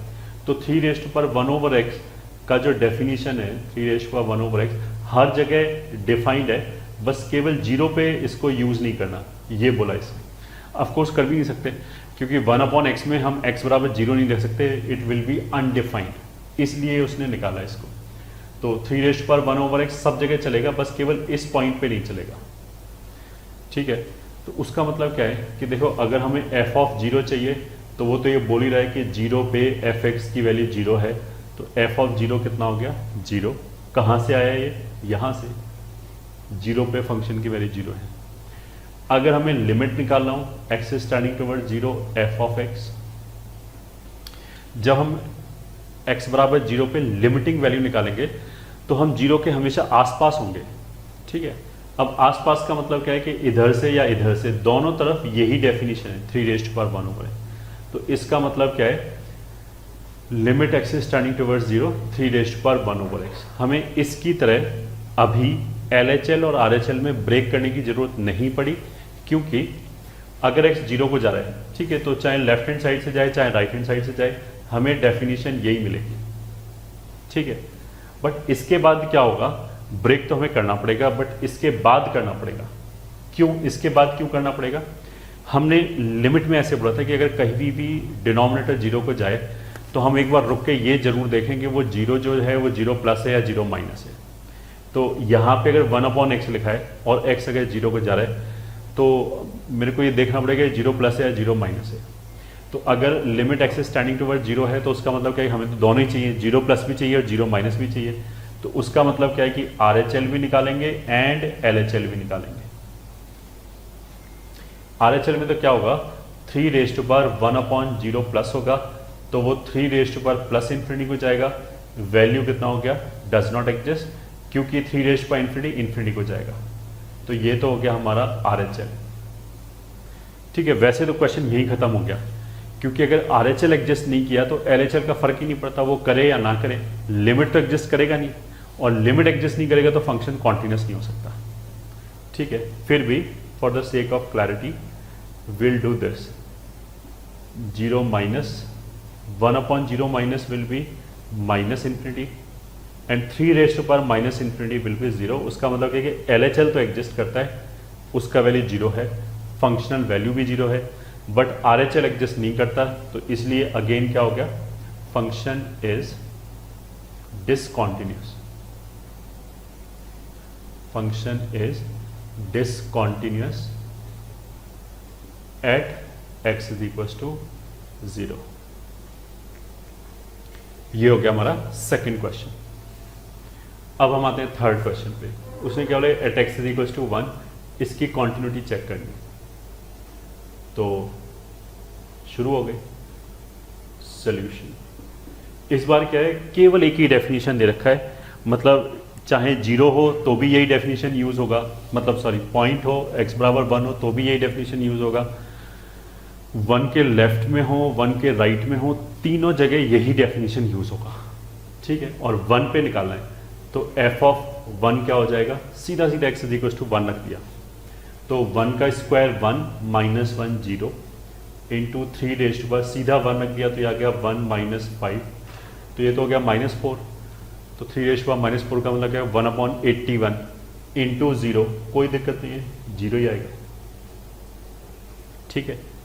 फिर हमने निकाला RHL, right hand limit f of 1 plus, तो ये अभी भी 0 की तरफ जाएगा, ठीक है, इंटू 3 RHL में क्या होगा, 1 के अगर हम राइट हैंड साइड से जाएंगे तो उसका इंटीग्रल पार्ट 1 ही रहेगा, तो ये 1 - 5 रहेगा, तो आंसर तो ये भी 0 आएगा, ठीक है। फिर आया हमारा LHL which is f of 1 minus, अगर x 1 की तरफ जाए लेफ्ट हैंड साइड से तो इसको कोई फर्क नहीं पड़ता, x² -1, चाहे x 1 की तरफ लेफ्ट हैंड साइड से जाए चाहे राइट हैंड साइड से जाए, x² -1 तो 0 को ही जाएगा, तो ये अभी भी 0 को ही जाएगा, ठीक है।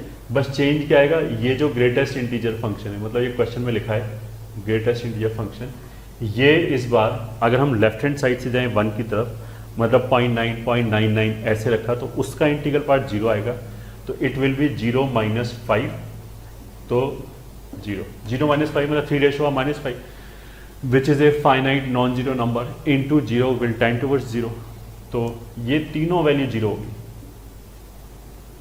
अगर ये तीनों वैल्यू 0 हो गया तो हम क्या बोलेंगे, इस बार function is continuous at x = 1। उसने 1 पे पूछा है तो 1 पे बताएंगे, और कहीं इधर उधर बताएंगे नहीं। At x = 1 as LHL is equals to RHL is equals to f of 1 and all values are equals to 0. ठीक है, ये हो गया.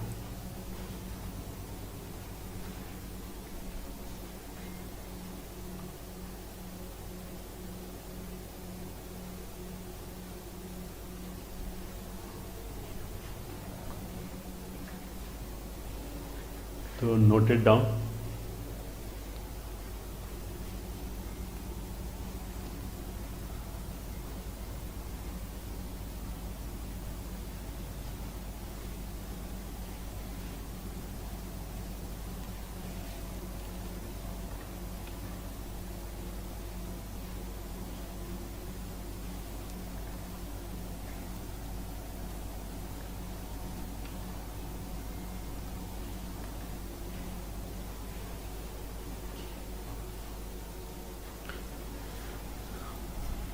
देखो, ये तो अभी तक क्या था कि अगर हमसे पूछा जाए कि इस पॉइंट पे कॉन्टिन्यूटी डिस्कस करो, इस पॉइंट पे डिस्कस करो, जैसे x इक्वल टू 5 पे मान ली कॉन्टिन्यूटी डिस्कस करो, तो कुछ भी नहीं, हम 5 के इधर उधर देखेंगे नहीं. हम तो क्या करेंगे, 5 पे फंक्शन की वैल्यू निकाली, 5 पे LHL निकाला, RHL निकाला, फिर देखा कि वो तीनों वैल्यू मैच कराया नहीं कराया. अगर मान लिया हमें फंक्शन दे के छोड़ दिया जाए और वो बोले कि डिस्कस करो बस इसकी कॉन्टिन्यूटी, पॉइंट ही नहीं बताया जाए, तो अगर डोमेन के अंदर इन्फाइनाइट पॉइंट है, मतलब फंक्शन का डोमेन हो सकता है आर हो, आर भी ना हो तो भी मान लीजिए 0 से 1 ही है बस फंक्शन का डोमेन, तो 0 से 1 के बीच में भी देयर आर इन्फाइनाइट पॉइंट्स, तो हर पॉइंट पे थोड़ा चेक करते फिरेंगे, ये ठीक है, दैट इज नॉट पॉसिबल. तो फिर हम क्या करेंगे, then we will try to identify the problematic points. ये ठीक है, हम ये देखेंगे कहाँ कहाँ दिक्कत आ सकती है, केवल उन्हीं पॉइंट्स पे हम चेक करेंगे. ठीक है, तो चलो शुरू करते हैं. मतलब where to discuss continuity. Continuity कहाँ डिस्कस करेंगे, तो उसमें फर्स्ट पॉइंट हो गया, पहले तो हमने वो फंक्शन लिस्ट किए जो कभी प्रॉब्लम नहीं देगा. ये ठीक है, मतलब जिनका ग्राफ हमेशा ही कॉन्टिन्यूस है, जैसे पॉलिनोमियल हो गया, e raise to power x हो गया, इनका ग्राफ पूरे के पूरे R में कॉन्टिन्यूस है, कोई ब्रेक नहीं आएगा, तो इनकी वजह से डायरेक्टली कोई प्रॉब्लम जनरेट नहीं होगा. तो पहले तो हम वही फंक्शन लिस्ट करते हैं. फर्स्ट पॉइंट क्या है, e raise to power x, मतलब कोई भी general polynomial a raise to power x, कोई भी जनरल एक्सपोनेंशियल, फिर एनी पॉलिनोमियल फंक्शन, या फिर tan इनवर्स x का ग्राफ सोच लो, cot इनवर्स x का ग्राफ सोच लो, और sin x का ग्राफ, cos का ग्राफ.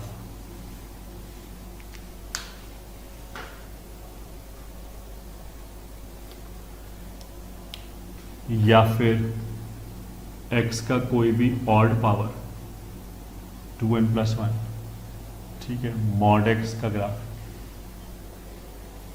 ये जितने भी ग्राफ अभी हमने लिस्ट किए हैं, इनमें से किसी के भी ग्राफ में कहीं कोई ब्रेक नहीं आएगा. ठीक है, प्लस ये सारे के सारे R में define will be continuous in R. ठीक है, ये R में कॉन्टिन्यूअस होगा. सेकंड, अब हम उन ग्राफ्स की बात करते हैं कि जिनके ग्राफ में कोई ब्रेक नहीं आएगा बट वो R में डिफाइंड नहीं है. जैसे ln x है, ln x का जब हम ग्राफ बनाएंगे कहीं कोई ब्रेक नहीं आएगा, ये ठीक है, हमेशा कॉन्टिन्यूअस है, बस वो R में डिफाइंड नहीं, वो R प्लस में डिफाइंड है. तो R नाम बोल के हम क्या बोलेंगे, ग्राफ्स ऑफ ln x या कोई भी log x to the base a, फिर हो गया sine inverse x, cos inverse x, या इवन रूट ऑफ x. ये भी केवल 0 के आगे आगे डिफाइन होगा, और इसका भी ग्राफ कुछ ऐसे बनता है. तो इसमें भी कोई ब्रेक नहीं है. अब ये R में नहीं बना, बट जितना भी ग्राफ बना उसमें कोई ब्रेक नहीं है. ये हो गया. या फिर 1/(x इसमें भी x raise to power, sorry इसमें भी कोई ब्रेक नहीं आएगा। Graphs of these will be continuous. ठीक है, इन सब के ग्राफ कॉन्टिन्यूस होगा। फिर थर्ड, ठीक है, थर्ड पॉइंट क्या है कि मतलब वैसे तो हमें ग्राफ से पता है fractional part of x greatest integer of x, इसको ऐसे लिख देते हैं, फंक्शंस डिसकॉन्टिन्यूस। ठीक है, तो अगर हम बात करें greatest integer of x fractional part of x, तो ये x is equal to integers पे डिसकॉन्टिन्यूस होगा। ठीक है, सिग्नम x या 1/x का कोई भी power even or odd will be discontinuous at x is equal to 0 इनका ग्राफ, या x प्लस 1/x, इन सब के graph x is equal to 0 पे डिसकॉन्टिन्यूस होगा। ठीक है, tan x and sec x, इन दोनों के डिनोमिनेटर में कितना आता है cos x, तो cos x 0 कहाँ पे होता है 2n+1 इंटू π/2 पे, तो यहाँ ग्राफ में ब्रेक आएगा। ठीक है, और क्या बचा cot x and cosec x, इनके डिनोमिनेटर में sin x आता है, तो x is equal to nπ पे इनके ग्राफ में ब्रेक आएगा।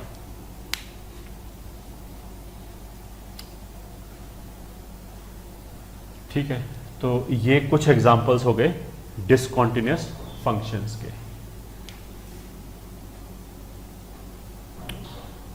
फोर्थ पॉइंट,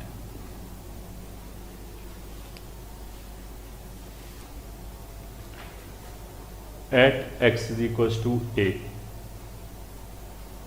एक पर्टिकुलर पॉइंट पे अगर हम दो फंक्शन लें, मतलब f प्लस जी, तो पहला कॉन्टिन्यूस है, मान लिया दूसरा भी कॉन्टिन्यूस है। एक पर्टिकुलर पॉइंट पे पहला फंक्शन भी कॉन्टिन्यूस है, दूसरा फंक्शन भी कॉन्टिन्यूस है, तो जो उनका सम होगा that will be a continuous function. ठीक है, अगर एक कॉन्टिन्यूस है इनटू दूसरा कॉन्टिन्यूस है, तो प्रोडक्ट कितना होगा कॉन्टिन्यूस फंक्शन। सी मतलब कॉन्टिन्यूस ऑफ कोर्स। थर्ड, अगर एक कॉन्टिन्यूस है और डिवाइडेड बाई दूसरा कॉन्टिन्यूस है, तो कॉन्टिन्यूस होगा provided denominator is not zero, मतलब ये वाला फंक्शन अगर जीरो नहीं है तो कॉन्टिन्यूस अपॉन कॉन्टिन्यूस फंक्शन होगा। ठीक है, फोर्थ, किसी एक पर्टिकुलर पॉइंट पे बात करें, तो जैसे मान लिया मैं लिख दूं greatest integer of x upon fractional part of x, और हम बात करें x इज इक्वल टू 1/5, तो ये दोनों तो इंटीग्रल पॉइंट्स पे डिसकॉन्टिन्यूस होते हैं, मतलब x इज इक्वल टू आई पे इनके ग्राफ में ब्रेक आएगा, दोनों के ग्राफ में। बट अगर हमने x का वैल्यू ले लिया 1/5, तो 1/5 पे तो ना तो इसमें ब्रेक आएगा ना इसमें ब्रेक आएगा, तो दोनों ही कॉन्टिन्यूस हैं। इस पर्टिकुलर पॉइंट की बात चल रही है केवल, तो इस पॉइंट पे तो ये पूरा भी कॉन्टिन्यूस होगा, ये बोला जा रहा है बस यहाँ पे, बाकी पॉइंट से कोई मतलब नहीं है, केवल a पे बात कर। ये ठीक है। अब डिसकॉन्टिन्यूस में क्या है कि केवल समेशन वाले फॉर्म में बता सकते हैं कि एक कॉन्टिन्यूस है प्लस माइनस दूसरा डिसकॉन्टिन्यूस है, तो आंसर क्या आएगा डिसकॉन्टिन्यूस। ठीक है, बाकी और कहीं कुछ नहीं बोल सकते। अगर मान लिया पहला फंक्शन डिसकॉन्टिन्यूस है और दूसरा भी डिसकॉन्टिन्यूस है, ठीक है, तो समेशन के बारे में नथिंग कैन बी सेड। ठीक है, इसका मतलब क्या है कि मान लिया अगर मैंने लिखा 2x plus greatest integer of x, अगर मान लिया हम बात करें x इज इक्वल टू देखो 1/5 की फॉर एग्जांपल, तो 1/5 पे तो ये भी कॉन्टिन्यूस है ये भी कॉन्टिन्यूस है, तो पॉइंट पे मैटर करता है ऑफकोर्स। तो x इज इक्वल टू 1/5 की बात करें तब तो ये इस कैटेगरी में आ गया, continuous plus continuous will be continuous. ये ठीक है, ये तो x इज इक्वल टू 1/5 पे तो कॉन्टिन्यूस होगा। इसके ग्राफ में ब्रेक कब आता है, इसका ग्राफ टूटता कहाँ पे, x बराबर इंटीजर्स पे, तो ये इंटीजर थोड़ा है। तो अगर हम x इज इक्वल टू 1/5 की बात करें तब तो ये इस कैटेगरी में आ गया, तो हम डायरेक्टली क्या हो सकते हैं, ये पूरा भी कॉन्टिन्यूस होगा x इज इक्वल टू 1/5 पे। अब मैं x बराबर 5 पे बात करूं तो ये तो पॉलिनोमियल, ये तो हमेशा ही कॉन्टिन्यूस होगा, ये डिसकॉन्टिन्यूस होगा। तो कॉन्टिन्यूस प्लस डिसकॉन्टिन्यूस इस जगह पे आएगा तो वो डिसकॉन्टिन्यूस होगा। तो विदाउट चेक किए मैं क्या बोल सकता हूँ, x इज इक्वल टू 5 पे ये वाला फंक्शन विल बी डिसकॉन्टिन्यूस। ठीक है, अगर मान लिया दोनों ही फंक्शन डिसकॉन्टिन्यूस हो जाए तो फिर हम कुछ नहीं बोल सकते। ठीक है, तो हम कुछ नहीं बोल सकते का मतलब क्या है, देखो इनमें तो हमने बोल दिया कि कॉन्टिन्यूस होगा, कॉन्टिन्यूस होगा, डिसकॉन्टिन्यूस होगा, ये सब बोल दिया विदाउट बॉदरिंग कि ये फंक्शंस कौन कौन से। ये ठीक है, उसका कोई फर्क ही नहीं पड़ता, कोई भी फंक्शन ले आओ, अगर ये चीज़ें सेटिस्फाई हो रही हैं तो ऐसे ही आंसर आएगा। इस वाले केस में क्या है कि फंक्शन पे डिपेंड करेगा। तो मेरे को जैसे अभी हम चेक कर रहे थे ना कि लेफ्ट हैंड लिमिट कितना होगा, राइट हैंड लिमिट कितना होगा, फंक्शनल वैल्यू कितनी होगी, वो सारी चीज़ लगानी पड़ेगी तब आंसर आएगा। ठीक है, अगर मान लिया दो डिसकॉन्टिन्यूस फंक्शन दे दिया जाए मेरे को, ये ठीक है, फॉर एग्जांपल उसने बोला कि greatest integer of x plus fractional part of x, मान लिया उसने बोला कि x इज इक्वल टू 7 पे greatest integer of x plus fractional part of x is equal to 7 पे इनकी कॉन्टिन्यूटी डिस्कस करो। तो मेरे को पता है ये भी डिसकॉन्टिन्यूस है, ये भी डिसकॉन्टिन्यूस है, तो इसका आंसर हम ऐसे नहीं बोल सकते कि nothing can be said. Nothing can be said का मतलब क्या है कि जब तक हमें ये फंक्शन ना बताया जाए तब तक हम कुछ नहीं बोल सकते। एक बार अगर हमें फंक्शन बता दिया तो इन सब के बिना कॉन्टिन्यूटी तो हम फिर भी चेक कर ही रहे थे ना, LHL RHL फंक्शनल वैल्यू, तो वैसे चेक करेंगे इस वाले केस में। ठीक है, तो answer nothing can be said नहीं देंगे कभी भी, ये समझाने का पर्पस था। Now this is very simple, greatest integer of x plus fractional part of x तो एक्स ही होता है। तो अगर हमें ये क्लिक कर जाए कि this is nothing but x, तो एक्स तो कॉन्टिन्यूस होता है, तो कॉन्टिन्यूस हो जाएगा x इज इक्वल टू 7 पे। ठीक है, इसी को मैं अगर मान लिया ऐसे लिख दूं तब ये हो जाएगा x plus greatest integer of x, तब ये डिसकॉन्टिन्यूस हो जाएगा। ठीक है, तो डिसकॉन्टिन्यूस प्लस डिसकॉन्टिन्यूस कुछ नहीं बोल सकते। ठीक है, 6th पार्ट हो गया कॉन्टिन्यूस इनटू डिसकॉन्टिन्यूस, ये ठीक है, नथिंग कैन बी सेड जब तक फंक्शन ना बताया जाए। 7th डिसकॉन्टिन्यूस इनटू डिसकॉन्टिन्यूस, ये ठीक है, again nothing can be said till the time we are not given the function. अगर फंक्शन दे दिया तो ऑफ कोर्स फिर तो बोल ही सकते हैं चेक करके। ठीक है, ये हो गया। ठीक है, फर्स्ट पॉइंट, ये सारे फंक्शन आर में कॉन्टिन्यूस हैं, इन फंक्शंस के ग्राफ कॉन्टिन्यूस हैं। ये वो प्रोमिनेंट फंक्शंस हो गए जो डिसकॉन्टिन्यूस है, और भी इनफाइनाइट फंक्शंस हैं। बाकी उसके अलावा कोई ऐसे कॉम्बिनेशंस आते हैं तो फिर हम चेक करके बता सकते हैं कि वो कॉन्टिन्यूस होगा या डिसकॉन्टिन्यूस होगा। मतलब अगर इनमें से कोई थ्योरम लग जाए, तो इनमें से कोई केस लग जाए। ये 4th पॉइंट पढ़ाने का पर्पस क्या है, ये पॉइंट पढ़ाने का पर्पस क्या है कि हम क्वेश्चन जल्दी सॉल्व कर पाए।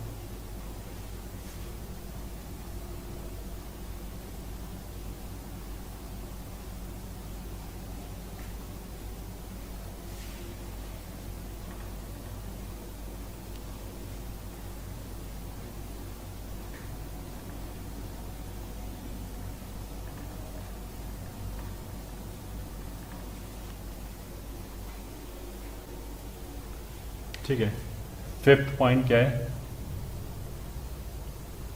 चेक या verify continuity at the points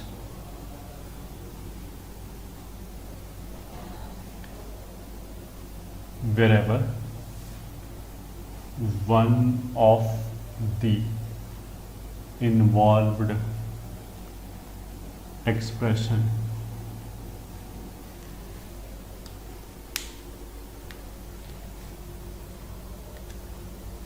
is undefined or discontinuous। ठीक है, और wherever function changes its definition. ठीक है, जैसे मान लिया हमने फंक्शन दिया f x is equal to x square minus one for x less than equal to zero is equal to 4x plus one upon x square plus two for x greater than equal to greater than zero.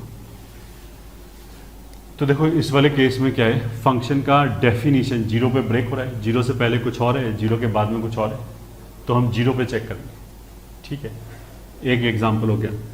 या दूसरा example मान लिया हमने देखा कि f x is equal to greatest integer of x into x square minus one upon 4x square plus 3 if x lies between 1 and 3 and is equals to sin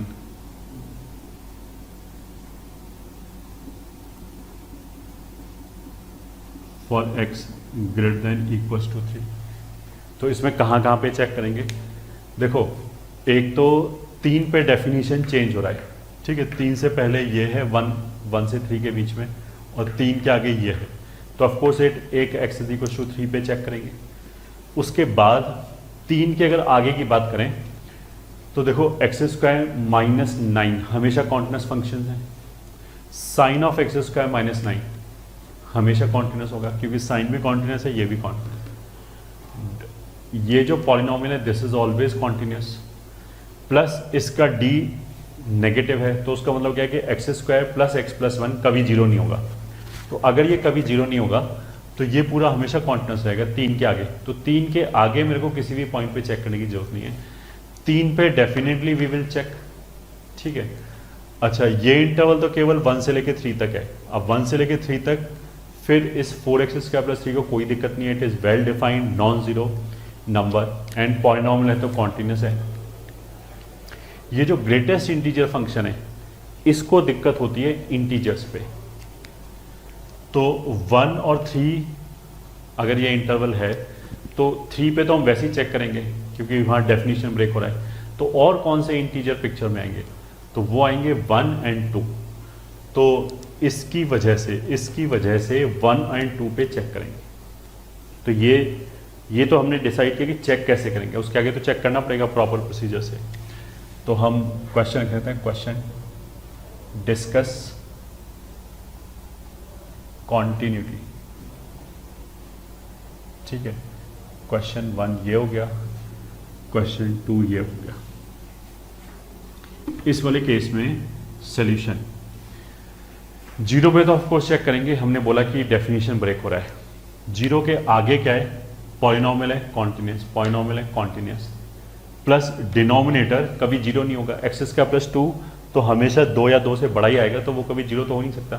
तो zero के आगे ये एक्सप्रेशन जो है इसमें कोई दिक्कत नहीं है, it will always remain continuous. तो जीरो के आगे मेरे को कोई चेक करने की जरूरत नहीं है। जीरो से पहले क्या होगा? अगेन पॉलिनोमियल है, सीधा साधा, कोई दिक्कत नहीं है, हमेशा डिफाइंड है। तो we will check only at x is equal to 0। तो check continuity only at x is equal to 0। ठीक है, तो वो चेक कैसे करेंगे?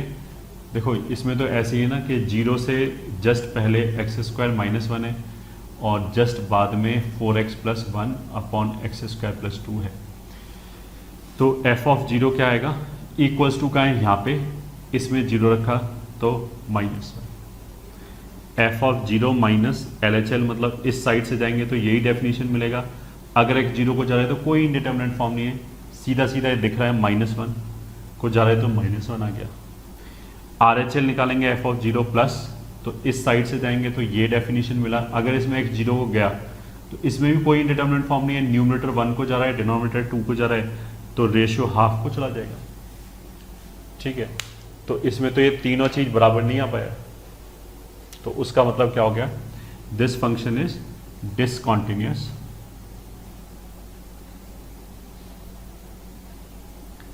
Eight x is equal to 0 only. ये केवल यही डिसकॉन्टिन्यूअस, बाकी कहीं चेक करने की जरूरत ही नहीं। ठीक है, नेक्स्ट ये इसमें अभी हमने डिस्कशन किया था कि 3 के आगे कोई दिक्कत नहीं है इसमें, 3 पे डेफिनेशन ब्रेक हुआ है तो डेफिनेटली चेक करेंगे। एंड इस ग्रेटेस्ट इंटीजर की वजह से जो भी इस इंटरवल में इंटीजर्स आ रहे हैं, ये डेफिनेशन तो केवल इसी में वैलिड है ना, और कहीं देखना ही नहीं है इसके लिए। तो इसमें और कौन कहाँ कहाँ इंटीजर आ रहा है, 1 पे एंड 2 पे, तो 1 पे और 2 पे चेक करेंगे। तो चेक कॉन्टिन्यूटी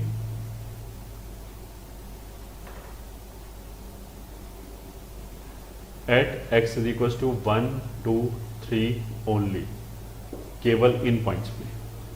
ठीक है, तो अब चालू हो गए। x इज इक्वल टू 1 पे f ऑफ, देखो 1 के लेफ्ट पे कोई डेफिनेशन नहीं है, उसका मतलब क्या है कि 1 पे केवल RHL and functional value check करेंगे, और अगर वो बराबर हो गया तो कॉन्टिन्यूस बोल देंगे, क्योंकि लेफ्ट पे 1 के लेफ्ट पे ग्राफ ही नहीं है। तो हम केवल चेक क्या करेंगे, f ऑफ 1 क्या है, f ऑफ 1 प्लस क्या है। ठीक है, अगर देखो 1 रखोगे तो सीधा सीधा है, कोई इनडिटरमिनेट फॉर्म नहीं बनना। अगर x 1 को जा रहा है, मतलब अगर यहाँ तो जाने ना, यहाँ तो 1 है, यहाँ तो सीधा सीधा 1 रख दिया, तो सीधा सीधा 1 रखेंगे तो ये 1 हो जाएगा, ये 0 हो जाएगा, अप और नीचे 7 हो जाएगा, तो आंसर कितना हो गया, 0। 1 प्लस पे क्या होगा, 1 की तरफ जा रहे हैं राइट हैंड साइड से, मतलब 1.1 1.01 1.001 ऐसे करके आएगा। तो उस वाले केस में ये 1 को ही जाएगा, ठीक है, ये 0 को ही जाएगा, ये 7 को ही जाएगा, तो ये 0 हो गया, तो ये दोनों मैच हो गया। तो उससे क्या पता लगा, continuous at x is equal to 1। ठीक है, 1 पे तो कॉन्टिन्यूअस है। ठीक है, अब बात करते हैं at x is equal to 2, f of 2 plus f of 2 minus f of 2 के लिए इसमें 2 रख दिया, तो देखो 2 4 में से 1 गया 3, ये कितना हो जाएगा, एग्जैक्टली 2 अपॉन 19, तो 6/19 आ गया। 2 प्लस पे क्या होगा, ये फिर भी 2 को ही जाएगा, ग्रेटेस्ट इंटीजर अगर हम 2 से थोड़ा सा राइट पे जाए, मतलब 2.1 2.01 2.001, इसका इंटीग्रल पार्ट निकालें तो 2 ही आएगा, और बाकी सब तो ये पॉलिनोमियल है, तो इसमें तो LHL RHL मतलब 2 प्लस 2 माइनस और 2 सब जगह सेम ही वैल्यू आएगी। So this will be equals to, this will remain 2 3 19, ये ऐसे ही रहेगा, ये ऐसे ही रहेगा। 2 माइनस में बस क्या हो जाएगा, ये वाला जो टर्म है 2 माइनस मतलब 1.9, 2 के लेफ्ट हैंड साइड से जाने 1.9 1.99 ऐसे करके, तो दिस विल बिकम 1, ये तो 1 हो गया, बाकी सब ऐसे रहा। अब देखो ये वैल्यूज मैच ही नहीं कर रहा, तो उसका मतलब क्या है, discontinuous at x is equal to 2, 2 पे डिसकॉन्टिन्यूअस हो गया। ठीक है, अब देखो हम बात कर लेते हैं at x is equal to 3, तो f of 3 minus f of 3 plus, ये दोनों यहीं से आएगा, क्योंकि 3 के राइट में भी यही डेफिनेशन है और x इज इक्वल टू 3 पे भी यही डेफिनेशन है। एंड अगर x 3 को जा रहा है तो 3 का स्क्वायर 9 माइनस 9 0, साइन 0 0 को जाएगा, और ये 3 का स्क्वायर 9 प्लस 3 12 प्लस 1 13, तो 0/13, उसका मतलब क्या है, 0। तो 3 पे वैल्यू एंड 3 पे RHL एंड f ऑफ 3 दोनों इक्वल हैं, 3 के बराबर है। 3 पे LHL जो होगा 3 के लेफ्ट में, तो वो तो ये वाला डेफिनेशन है। तो अगर हम 3 से थोड़ा सा छोटे हैं, मतलब लेफ्ट हैंड साइड से जाएं 2.9 2.99, तो ये जो इंटीग्रल पार्ट है it will become 2, this will become, अगर x 3 को जा रहा है तो x² माइनस 1, तो एक पॉलिनोमियल है, पॉलिनोमियल हमेशा कॉन्टिन्यूस होता है, तो कोई भी पॉलिनोमियल एक्सप्रेशन के लिए अगर मैं LHL RHL या फंक्शन वैल्यू कैलकुलेट करूँ बराबर ही आएगा। मतलब हम 3 के लेफ्ट से जाएं, राइट से जाएं, 3 रख दें, तीनों वैल्यूज में इक्वली आएगा, क्योंकि पॉलिनोमियल है। तो 9 माइनस 1 कितना हो जाएगा, 8 अपॉन यहाँ से हो जाएगा 39। अब ये डेफिनेटली 0 और ये बराबर नहीं है, तो this is also discontinuous at x is equal to 3 as well. तो इस फंक्शन का पहली बात तो टोटल डोमेन कितना हो गया, तो डोमेन हो गया 1 से लेके इन्फिनिटी, पहला चीज, ठीक है, 1 से लेके इन्फिनिटी तक हो गया। दूसरा 1 से इन्फिनिटी में 1 पे तो ये तीन ही जगह चेक करना था हमें, 1 2 3, और जब हमने चेक किया तो क्या पता लगा, 1 पे कॉन्टिन्यूस है, 2 पे डिसकॉन्टिन्यूस है, 3 पे डिसकॉन्टिन्यूस है। तो केवल 2 पॉइंट्स पे डिसकॉन्टिन्यूस है, that is x equal to 2 and 3। अगर किसी बच्चे को लग रहा है कि ये इस तरह क्वेश्चन ऑब्जेक्टिव में कैसे आ जाएगा, तो ऑफकोर्स ऑब्जेक्टिव में यही पूछ सकते हैं, number of points of discontinuity of this function, फिर हम बोलते हैं 0 1 2 3, 4 ऑप्शन बन गए, तो ऑब्जेक्टिव क्वेश्चन बनाए जा सकते हैं। तो pause it and note it down.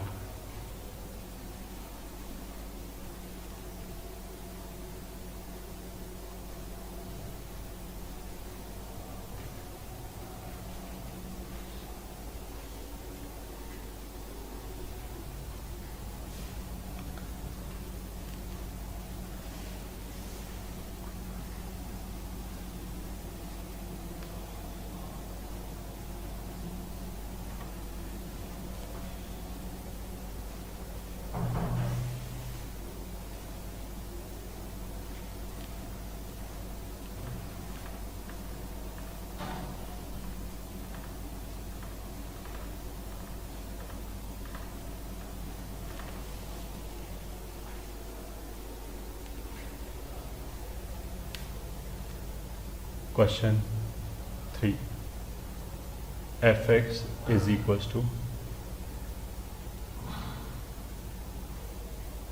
discuss continuity। एक हो गया fx is equals to greatest integer of x plus cube root of fractional part of x, ठीक है, first. Second fx is equals to greatest integer of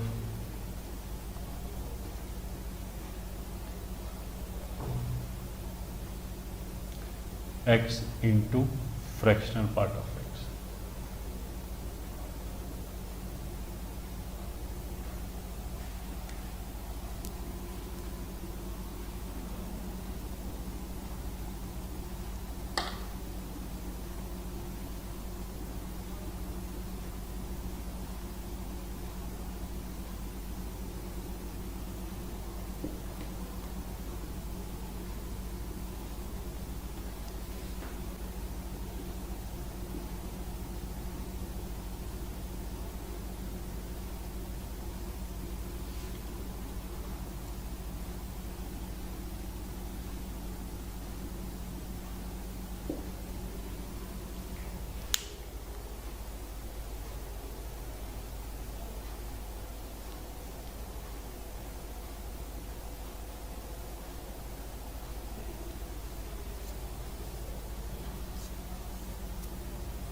ये question है, ठीक है। तो लेट्स स्टार्ट सॉल्यूशन फर्स्ट का। देखो फर्स्ट में क्या लिखा है, f x is equals to greatest integer of x plus cube root of fractional part of x. ठीक है, अब क्या होगा कि greatest integer of x integers पे डिसकॉन्टिन्यूस होगा, फ्रैक्शनल पार्ट भी इंटीजर्स पे डिसकॉन्टिन्यूस होगा। तो कहाँ पे चेक करेंगे? At x is equals to i, i मतलब इंटीजर्स। अब इंटीजर्स तो इन्फाइनाइट है, तो हम ऐसा थोड़ा करेंगे एक्स इज इक्वल्स टू 1 पे चेक करें, फिर 2 पे चेक करें, फिर 3 पे चेक करें, ऐसे तो इन्फाइनाइट इंटीजर्स आ जाएंगे। तो उसकी बजाय हमने क्या किया, एक जनरल इंटीजर ले लिया। अब किसी भी जनरल इंटीजर पे क्या होगा, फ्रैक्शनल पार्ट का ग्राफ ऐसे करके बनेगा किसी भी जनरल इंटीजर पे।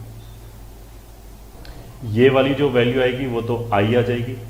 तो अगर हम राइट हैंड साइड से जाएं या आई पे ही वैल्यू निकालें तब तो आई आ जाएगी ग्रेटेस्ट इंटीजर की। अगर हम लेफ्ट हैंड साइड से जाएं तो ये वाली वैल्यू कितनी आ जाएगी, आई माइनस 1। ठीक है, तो इस फंक्शन के लिए ये लेफ्ट हैंड लिमिट है, ये फंक्शन का वैल्यू है, ये राइट हैंड लिमिट है एक्स इज इक्वल टू आई पे। तो लेफ्ट हैंड लिमिट अगर हम लेफ्ट हैंड साइड से जाएं तो इसकी वैल्यू कितनी आ जाएगी, आई माइनस 1। अगर हम आई रख दें तो आई आ जाएगी, राइट हैंड साइड से जाएं तो भी आई आ जाएगी। ठीक है, फ्रैक्शनल पार्ट का जो ग्राफ है किसी भी इंटीजर पे वो ऐसे होगा।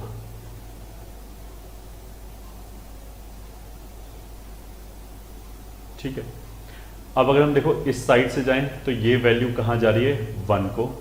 इस साइड से जाएं तो ये वैल्यू कहां जा रही है, 0 की तरफ। तो x इज इक्वल टू आई पे लेफ्ट हैंड साइड से वैल्यू 1 को जाएगी, तो उसका क्यूब रूट 1 ही आएगा ऑफकोर्स। आई पे मतलब अगर ये x इंटीजर हो जाता है उसका फ्रैक्शनल पार्ट तो 0 होगा ही होगा। और राइट हैंड साइड से जाएं तो भी वैल्यू 0 की जाएगी। तो ये मतलब LHL है, ये फंक्शनल वैल्यू है और ये RHL है। ये ठीक है, 3 लाइन खींचने का मतलब ये, यहां पे भी ऐसे है, फंक्शनल वैल्यू 0 0। ये तो हो गया इन दोनों टर्म्स का इंडिविजुअल वैल्यू। ठीक है, अगर हम समेशन की वैल्यू करें तो LHL के टाइम पे इसका LHL और इसका LHL जुड़ेगा, तो वो जुड़ के कितना आ जाएगा, i minus 1 plus i, sorry i minus 1 plus 1। अगर हम किसी भी इंटीजर की तरफ लेफ्ट हैंड साइड से जाएंगे, ठीक है, जैसे 11 है, 11 की तरफ हम लेफ्ट हैंड साइड से जाएंगे, मतलब 10.9 10.99 ऐसे रखा, तो ये जो इंटीग्रल पार्ट है इसकी वैल्यू 10 होगी। ये ठीक है, तो 11 पे 10 होगी मतलब आई माइनस 1 हो गया अगर आई 11 है। तो जो फ्रैक्शनल पार्ट है 10.9 10.99 10.999 इसका fractional part you can see 0.9 0.99 0.999 ऐसे आ रहा है, ये तो 1 कुछ आ रहा है, इसीलिए ये 1 है। ठीक है, and this we have already discussed कि फ्रैक्शनल पार्ट की वैल्यू भले ही 1 ना हो, बट यहाँ हम लिमिटिंग वैल्यू निकाल रहे हैं। यहाँ पे we are asking a question के towards which value it is going, तो it is going towards 1, hence 1 is the exact answer. अब ऐसे ही फंक्शनल वैल्यू एंड RHL, तो फंक्शनल वैल्यू में ये दोनों जुड़ जाएंगे, वो भी आई आ गया। RHL में ये और ये जुड़ जाएगा, वो भी आई आ गया। तो ये तीनों वैल्यू जुड़ गया, तीनों वैल्यू इक्वल हो गया, तो फंक्शन कॉन्टिन्यूस हो गया। So this implies function is continuous in R। मतलब बाकी इस जगह तो वैसी दिक्कत नहीं थी, और जिस जगह पे दिक्कत थी वहां पे हमने जब चेक किया तो वहां पे फंक्शन कॉन्टिन्यूस निकला। ठीक है, तो फिर अब कहीं दिक्कत ही नहीं बची, तो इसलिए कॉन्टिन्यूस इन R। अगर हमें ये समझ में आए तो सेकंड पार्ट फिर एग्जैक्टली सेम लॉजिक से आ जाएगा। Greatest integer of x and fractional part of x, इसमें भी ऐसे दे रखा है, greatest integer of x into fractional part. तो दोनों को आई पे ही दिक्कत है, तो at x is equal to i, ये तो फिर वही हो जाएगा आई माइनस 1 आई आई, ये हो जाएगा 1 0 0। ठीक है, तो इनका प्रोडक्ट कितना हो जाएगा, LHL हो जाएगा आई माइनस 1 इंटू 1, तो आई माइनस 1। फंक्शन वैल्यू हो जाएगा ये आई इंटू ये 0 0, और यहां पे हो जाएगा दिस इंटू दिस 0 0। तो at x is equal to i तो जनरल इंटीजर है, तो केवल आई इज इक्वल टू 1 पे क्या हो जाएगा कि ये तीनों मैच हो जाएगा। तो केवल x इज इक्वल टू 1 पे फंक्शन कॉन्टिन्यूस हो जाएगा, बाकी सारे इंटीजर्स पे डिसकॉन्टिन्यूस हो जाएगा। तो function is discontinuous at all integers except at x is equal to 1। तो 1 पे छोड़ के बाकी सारे इंटीजर्स पे ये डिसकॉन्टिन्यूस हो गया। ठीक है, सेकेंड पार्ट का आंसर आ गया। अब आते हैं थर्ड पार्ट पे। थर्ड पार्ट क्या है? F x is equal to 5 raise to power 1 over x minus 1 upon 5 raise to power 1 over x plus 1। अगर x 0 नहीं है and this is equal to 0 if x is equal to 0। ठीक है, तो पहले तो देखो इसमें हम क्या करेंगे, यही चेक करेंगे कहाँ चेक करना है। 0 पे डेफिनेशन ब्रेक हो रहा है, 0 पे तो वैल्यू 0 है, 0 के लेफ्ट और राइट दोनों जगह यहाँ से वैल्यू आ रहा है। तो 0 पे अगर फंक्शन का डेफिनेशन चेंज हो रहा है तो एक तो हम 0 पे चेक करेंगे। अच्छा, इसका तो रोल खत्म, ये तो केवल एक x इज इक्वल टू 0 पे डिफाइन है और कहीं इससे मतलब ही नहीं है, बाकी सब जगह ये डिफाइन है।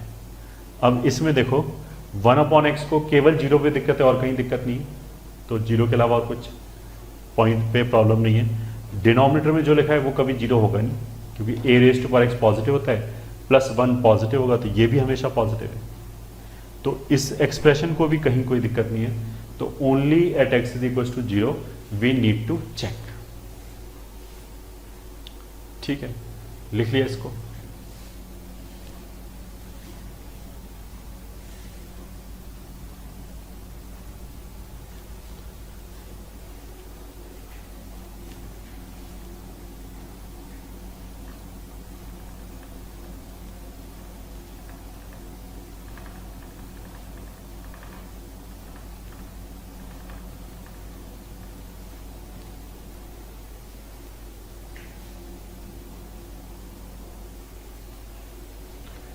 अब देखो 0 पे कैसे चेक करेंगे। ऑफ कोर्स f ऑफ 0 तो 0 हो गया, वो तो ये वैल्यू दे रखा है।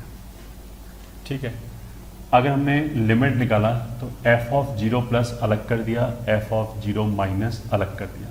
क्यों अलग कर दिया?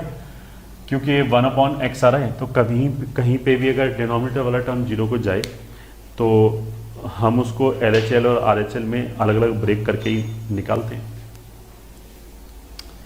ठीक है, तो f ऑफ 0 प्लस का मतलब क्या है कि x 0 की तरफ जा रहा है, तो 5 raise to power 1 upon 0 plus कहाँ जाएगा? इन्फानेट को। 5 रेज टू पावर इन्फानेट को माइनस 1। अगर 5 रेज टू पावर इन्फिनिटी को जा रहा है तो पूरा वैल्यू इन्फानेट को जाएगा। तो इस इन्फानेट के कंपैरिजन में इस 1 को निगलेक्ट कर दिया, इस 1 को निगलेक्ट कर दिया, तो ये निगलेक्ट हो गया और ये दोनों ऐसे आपस में कैंसिल हो जाएगा। 5 raise to power 1 upon x, तो आंसर कितना आ जाएगा? 1। अगर x 0 प्लस को जा रहा है तो 1 अपॉन एक्स जो है वो प्लस इन्फिनिटी को जाएगा, 5 raise to power plus infinity infinity को जाएगा। तो उसके कंपैरिजन में इन दोनों को निगलेक्ट कर दिया और ये दोनों ऐसे कैंसिल हो गया, तो आंसर बना गया। 0 माइनस पे क्या होगा? ये माइनस इन्फिनिटी को जाएगा। 5 raise to power minus infinity 0 को जाएगा, तो कोई इंडिटरमिनेट फॉर्म ही नहीं बनी। ये खुद 0 को चला गया तो ये -1 हो गया, ये 0 को चला गया तो ये 1 हो गया। तो LHL कितना हो जाएगा? मतलब अगर ऐसे जा रहा है तो ये खुद ही 0 को जा रहा है, तो आंसर कितना हो गया? -1। अब ये दोनों वैल्यू मैच नहीं किया तो उसका मतलब क्या है? Discontinuous. Discontinuous at x is equal to 0। ठीक है, ये आंसर हो गया क्वेश्चन नंबर 3 का। अब आते हैं फोर्थ पे, which is fx is equal to signum of x square plus 2x plus 3। ठीक है, वेरी सिंपल क्वेश्चन। इसका d नेगेटिव है, b² से कैलकुलेट करो, d नेगेटिव है और a अगर पॉजिटिव है तो पैराबोला अपवर्ड है। d नेगेटिव मतलब कोई रूट नहीं है एंड पैराबोला अपवर्ड है, तो उसका मतलब क्या है कि इसका ग्राफ हमेशा x एक्सिस से ऊपर जाएगा। उसका मतलब क्या है कि ये एक्सप्रेशन हमेशा ही पॉजिटिव है। ऐसे बोल दो या वरना डायरेक्टली ऐसे भी दिख जाएगा, इसको आई कैन राइट डाउन ऐसे x+1 का होल स्क्वायर प्लस 2, तो इसकी तो मिनिमम वैल्यू 2 आएगी, बाकी वाली तो 2 से भी ज़्यादा आएगी। तो सिग्नम को तो केवल इस बात से लेना देना होता है कि अंदर जो लिखा है वो पॉजिटिव है या नेगेटिव है।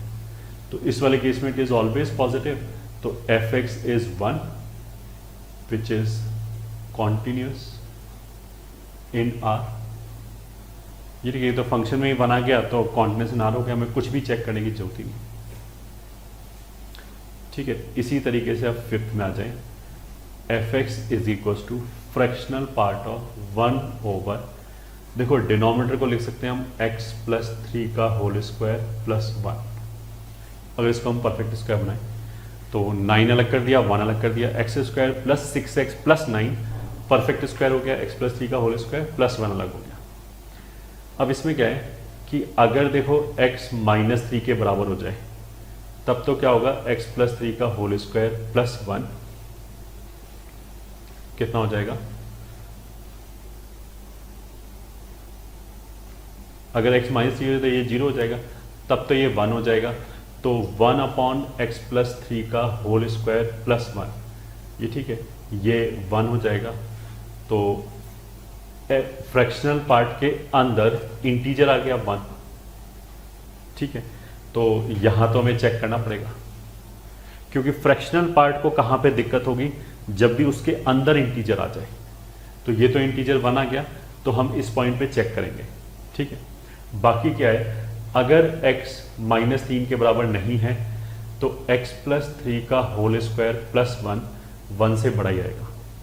अगर ये 0 नहीं है तो इसका स्क्वायर पॉजिटिव ही आएगा, तो 1 प्लस पॉजिटिव 1 से बड़ा ही आएगा। तो जो इसका रेसिप्रोकल आएगा, ये ठीक है, वो हमेशा 1 से छोटा ही आएगा, ठीक है। 1 से छोटा आएगा, ऑफकोर्स 0 से बड़ा आएगा। तो उसका मतलब क्या है कि ये वैल्यू हमेशा ही फ्रैक्शन आएगा, और फ्रैक्शनल पार्ट को दिक्कत कहां पे होती है, फ्रैक्शनल पार्ट कहां पे डिसकंटिन्यूअस होता है, जहां पे भी उसके आर्ग्यूमेंट में इंटीजर आ जाए। तो उसका लगा ये तो हमेशा कॉन्टिन्यूअस ही रहेगा, ठीक है, इसमें तो कभी इंटीजर आएगा नहीं, तो फ्रैक्शनल पार्ट हमेशा कॉन्टिन्यूअस ही रहेगा। केवल x=-3 पे क्या होगा, उसमें इंटीजर आया तो वहां चेक करना पड़ेगा, ठीक है। तो एट x=-3 पे तो क्या होगा, f(-3) will be fractional part of 1/1 which is 0। अगर x-3 के बराबर नहीं है, मतलब अगर हम LHL निकालें तो -3 की तरफ जा रहे होंगे, RHL निकालें तो भी -3 की तरफ जा रहे होंगे, तो जो फ्रैक्शनल पार्ट ऑफ ये आएगा, ये ठीक है, दिस विल बी 1/1 प्लस, ठीक है, 1/1 प्लस का मतलब क्या कि 1 से छोटा आ गया, तो फिर ये वैल्यू 0 कभी नहीं आएगा, ठीक है। तो उसका मतलब क्या कि लिमिटिंग वैल्यू चाहे f(3) माइनस निकालो, LHL निकालो, चाहे RHL निकालो, मतलब अगर हम x को -3 की तरफ ले जाएं, अगर हमने एग्जैक्ट -3 रख दिया तब तो ये एग्जैक्ट 0 हो गया, +1 एग्जैक्ट 1 हो गया, उसका रेसिप्रोकल एग्जैक्ट 1 हो गया, उसका फ्रैक्शनल पार्ट एग्जैक्ट 0 हो गया।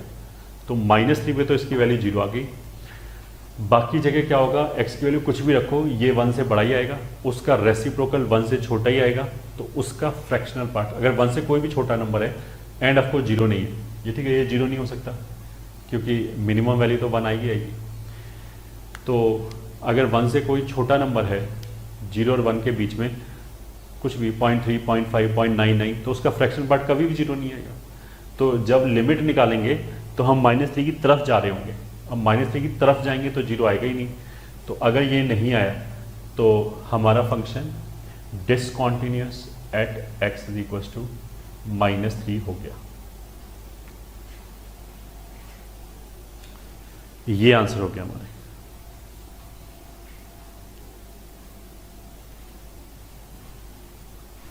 ठीक है, तो pause it and note it down.